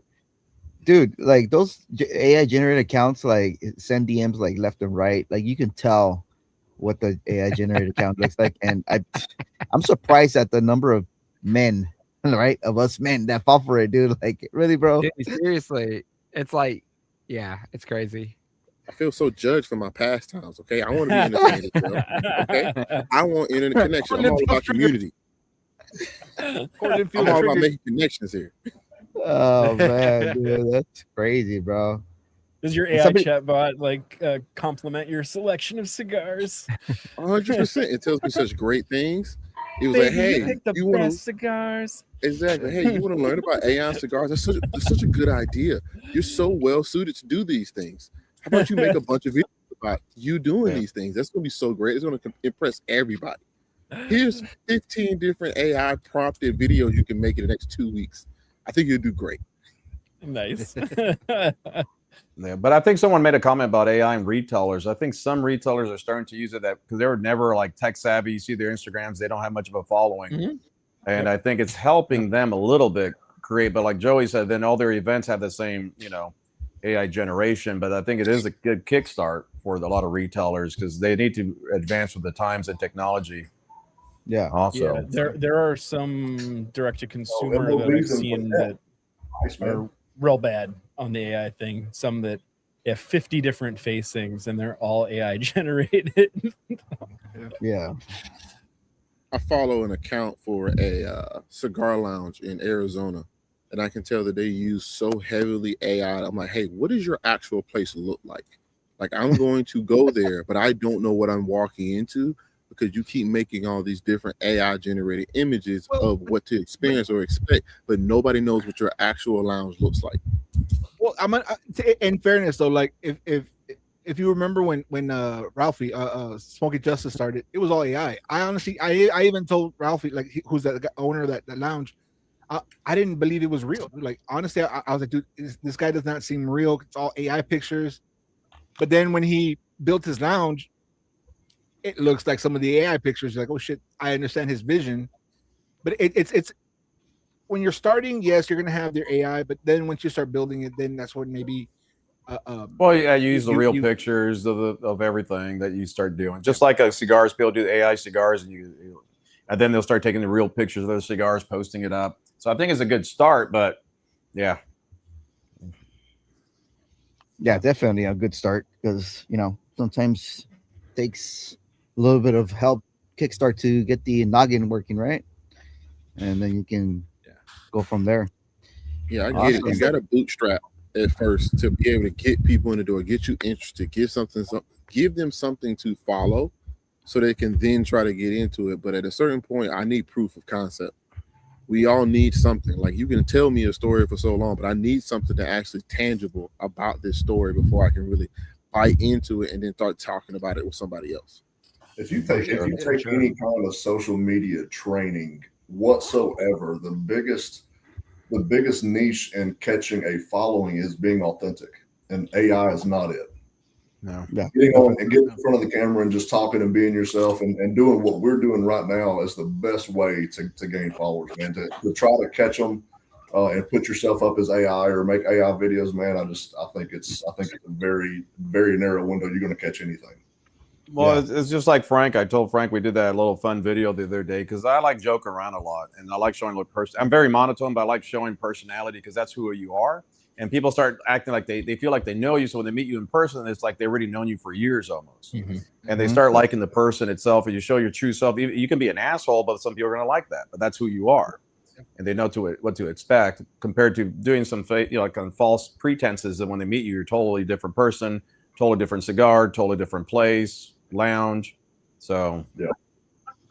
I was told to ask you about the hot dog story. Wait, ask who? Carlos. Carlos, you got a hot dog story? Yeah. Which hot dog story? Oh, hey. Oh, she told me you would automatically know Renee. The hot dog story. Oh, where's Renee tonight? She didn't show up. She's back here somewhere. They're having like the first girls' night at the lounge. So she's okay.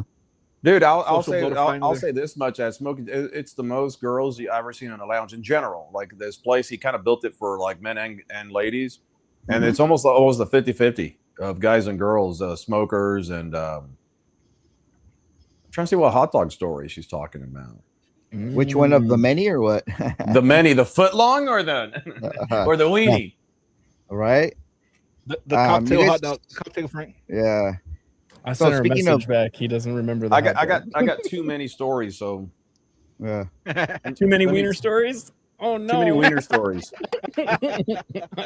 Let me message her and see. So don't ever look at Carlos's phone. By the way, there's wieners. There's first of all, there's everything there. First of all, no, because I do like melon. I do melon enhancements. I work on butts and everything and breasts. So then my phone, if someone looks at it, is like tons of weird stuff on there. All right, Frank, like, hey, let me show you a picture of something. Then I'm like, why are there so many wieners on your phone, bro? Hey, fucking Frank, dude. What are you trying to get a procedure done, bro? Be honest with us. What's going on? I mean, that's how I met Frank actually. Hours. Yeah, dude. Oh man, that's how we got introduced. He was a patient of mine. Came in for a consult. I need better calves. 2.5. I really want to start wearing shorts here in Texas. I need better calves. Can you help? Oh my god, dude! Those silicone implants. That reminds me of Austin Powers.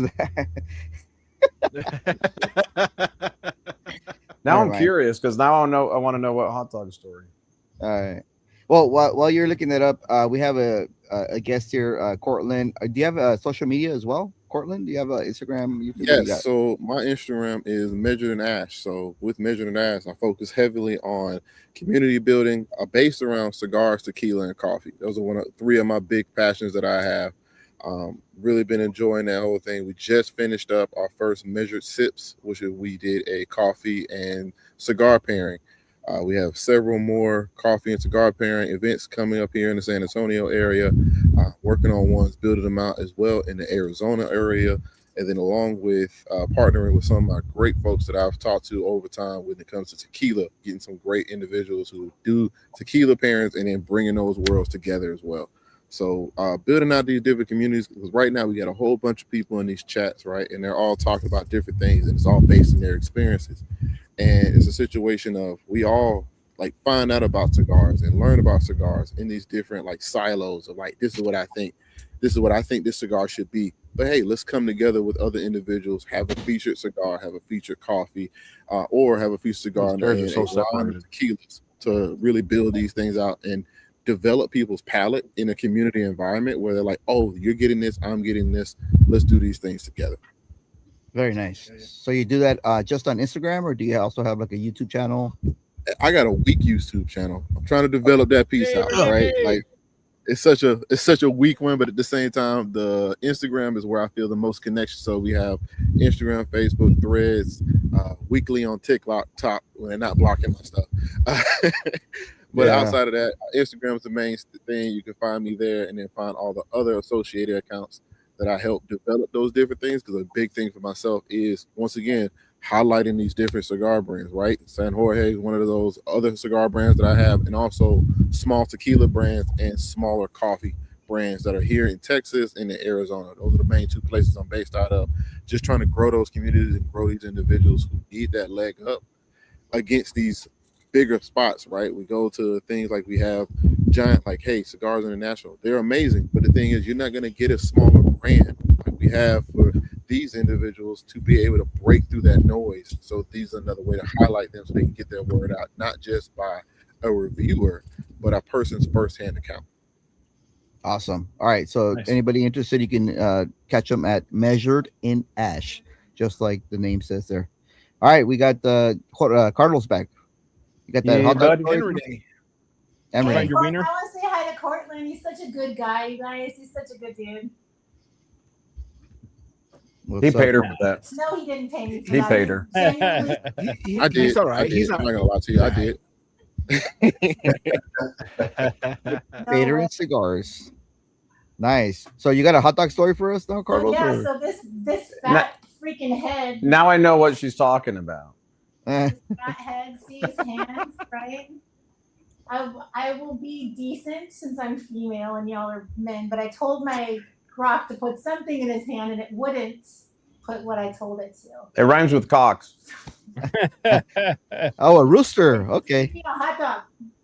Ah. If y'all are gonna have an AI conversation, this is what AI is good for. Yeah. Yes, putting hot dogs in hands. That's right. That's definitely one of the AI flops that we were talking about, where you have to actually direct it to get the right thing you're aiming for, right? Well, I didn't even say wiener, but I think I must have like the rated G version of Grok or something. That's funny. She probably input, throw something in there that Carlos always thinks about. You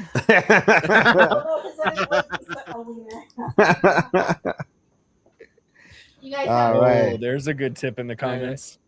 Thank you. And Carlos, where can people find you on the socials? Well, social on Instagram is everything goes with San Jorge Cigars. So Instagram at San Jorge Cigars, and then the website sanjosecigars.com. I think I have a Facebook, but I don't really get on it. I think my Instagram posts on there. Sometimes it does, sometimes it doesn't itself. Right. But that's where you can find me. And then you can look at the locations I'm at on my website. It will show you where I'm at, locations around nationwide. Oh, nice. Yeah. I think someone asked about where you at in 210. He's at Smoky Justice. He's at 49 Lone Star Lounge. There's a couple of places, right? Devil's River, Rustic, and Spring Branch, and then Mam, Cigar, and Universal. So you're in a lot of places, then, bro. And then 55 Cigars is going to be having it too. So around San Antonio, then around the border towns, I'm in McAllen, Laredo, South Carolina, Alabama, Arizona. About 3 locations are going to be opening up and things. A lot of lounges are opening up, which is good. I like the resurgence of lounges. Before I thought it was a dying thing because onlines came out. Then there's a lot of online sales, but then a lot of the lounges, I think people missed the interaction with people coming to a lounge because it's more personable, meeting people. I think you don't have to talk to anybody, but it's nice to go to lounge, sit down, relax for the hour and a half. Because I always jokingly, but women deal with a lot of things, but a lot of guys hold a lot of stresses, depression. It's hard for us to make friends in a way because a lot of us work a lot. So it's hard unless you're in activity. So then a lot of guys, it's nice to come around and just talk about, different things, divorces that they're going through. You don't even have to talk. You can sit still in the lounge and just be there. So I think that's one big thing that I think when people say about cigars being bad or something, I think it saved more lives than anything. There's a lot of people I know that if it wasn't for cigars, they'll probably be heading a wrong direction. It was a nice way to calm themselves. As Stephen knows, it helps out with people with Parkinson's disease. It helps with ADHD. It helps with MS. So there's a lot of things that good nicotine and pure tobacco is good for. Every mental health, psychotic disorder, nicotine helps quite a bit. If you've ever been in psych wards. Yeah, of course, the way how much we smoke compared to the average person is different. Because I'll do 4 or 5 cigars a day, and then when I'm in at the factory, it's like 12 to 14 a day, which is a whole different ball game. But still, it's something that I think a lot of guys, reach for, especially military guys. A lot of military guys in San Antonio is military city, and a lot of guys sent cigars for those organizations to Iraq and different places. So for them, they come back, and that's what they remember. The cigar helped them through a lot of stuff. And then I think is the Cigar Grunt here out of San Antonio area. He has Cigar Grunt. So he comes here a couple times and he talks about his past and how the cigar helped him out, especially in Iraq and different places. So it means more for a lot of people than just a cigar. Yeah, I agree. Definitely. Awesome. And then we got Joey Perkins with Pareil. You want to share your socials? Yeah, so mine's really easy, man. So just my Pareil is just Joey Perkins. I think I hit Instagram very soon as it come out, and I didn't have to put any hashtags or underscores or numbers behind my name. So just Joey Perkins for my Pareil content. Yeah, nice. Yeah. Also, if you hit the Joey Perkins that says personal in parentheses, be careful because you might see some. I wasn't releasing that information. If you do Joey Perkins _personal, that's where my family and my gym content and all that other stuff is at. So I do have 2 different Instagrams. Yeah, you guys accuse me of the double life. Awesome. No, well, I want to thank you guys for coming on. On behalf of Stogie Society Podcast. Great chat tonight. We learned a little bit about the San Jorge cigars, which he will be on in October. So we'll get into a deeper detail. I'll be dead by then. No. Probably the way your heart is broke. Probably. Yeah. Oh, what? Frank became a doctor. Wait, who? Well, no. He had a little bit of a heart issue at one point, and we all visited him in the hospital. We're like, maybe he tell his business. I just made a weird joke. Let's segue. Stop throwing people under the bus, Frank. God. Yeah, dude. Come on, man. Don't worry about the dude, okay? Yeah. Okay. Yeah, he visited me at the hospital. He came to the hospital to visit me. All right, awesome. Well, Frank's a good friend, so he definitely did that. Next week we have Jake Wyatt, and we'll have the brand owner Neil Garcia along with his brand ambassador Bessie Smokes. Wonderful. So yes, sir. So if you have a Jake Wyatt in the humidor, pull it out, or if you have access to getting one, don't be shy, go get one. If not, you could always tune in and smoke whatever you have and have a chat with us. We'll learn all about the brand. It'll be new for me. I've never smoked Jake Wyatt's before, so heard some things about them, but yeah, exactly. So that's what this community does. We put the spotlight on cigar brands that that people might not know of, and hopefully we'll get some business going in that direction. But like Carlos said, not all cigars are for everybody. So you got to try them and see what you like and what you don't like. So At the end of the day, it's what matters to you. All right. Any closing thoughts from anybody on the panel or any of our guests before we log off? Appreciate you guys for coming on, and Yeah, everybody sure. in the Thank you, chat. guys. But you guys, y'all had some great insights on the AI stuff, and really appreciate you guys coming on. Thanks for having us, Awesome. man. Heck yeah. Thanks for having Awesome. us. Well, Stick chat- around stick around after the show though, because we go in the green room. So after it ends, just stick around, and then Yes, we'll sir. sign off after that. Awesome. Yep. All right. Well, thank you, Chad, for tuning in. Thank you, Carlos, for No, giving thank you away guys for having me.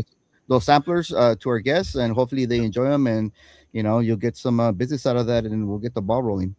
All right, everybody, have a buenas noches. Adios. There we go.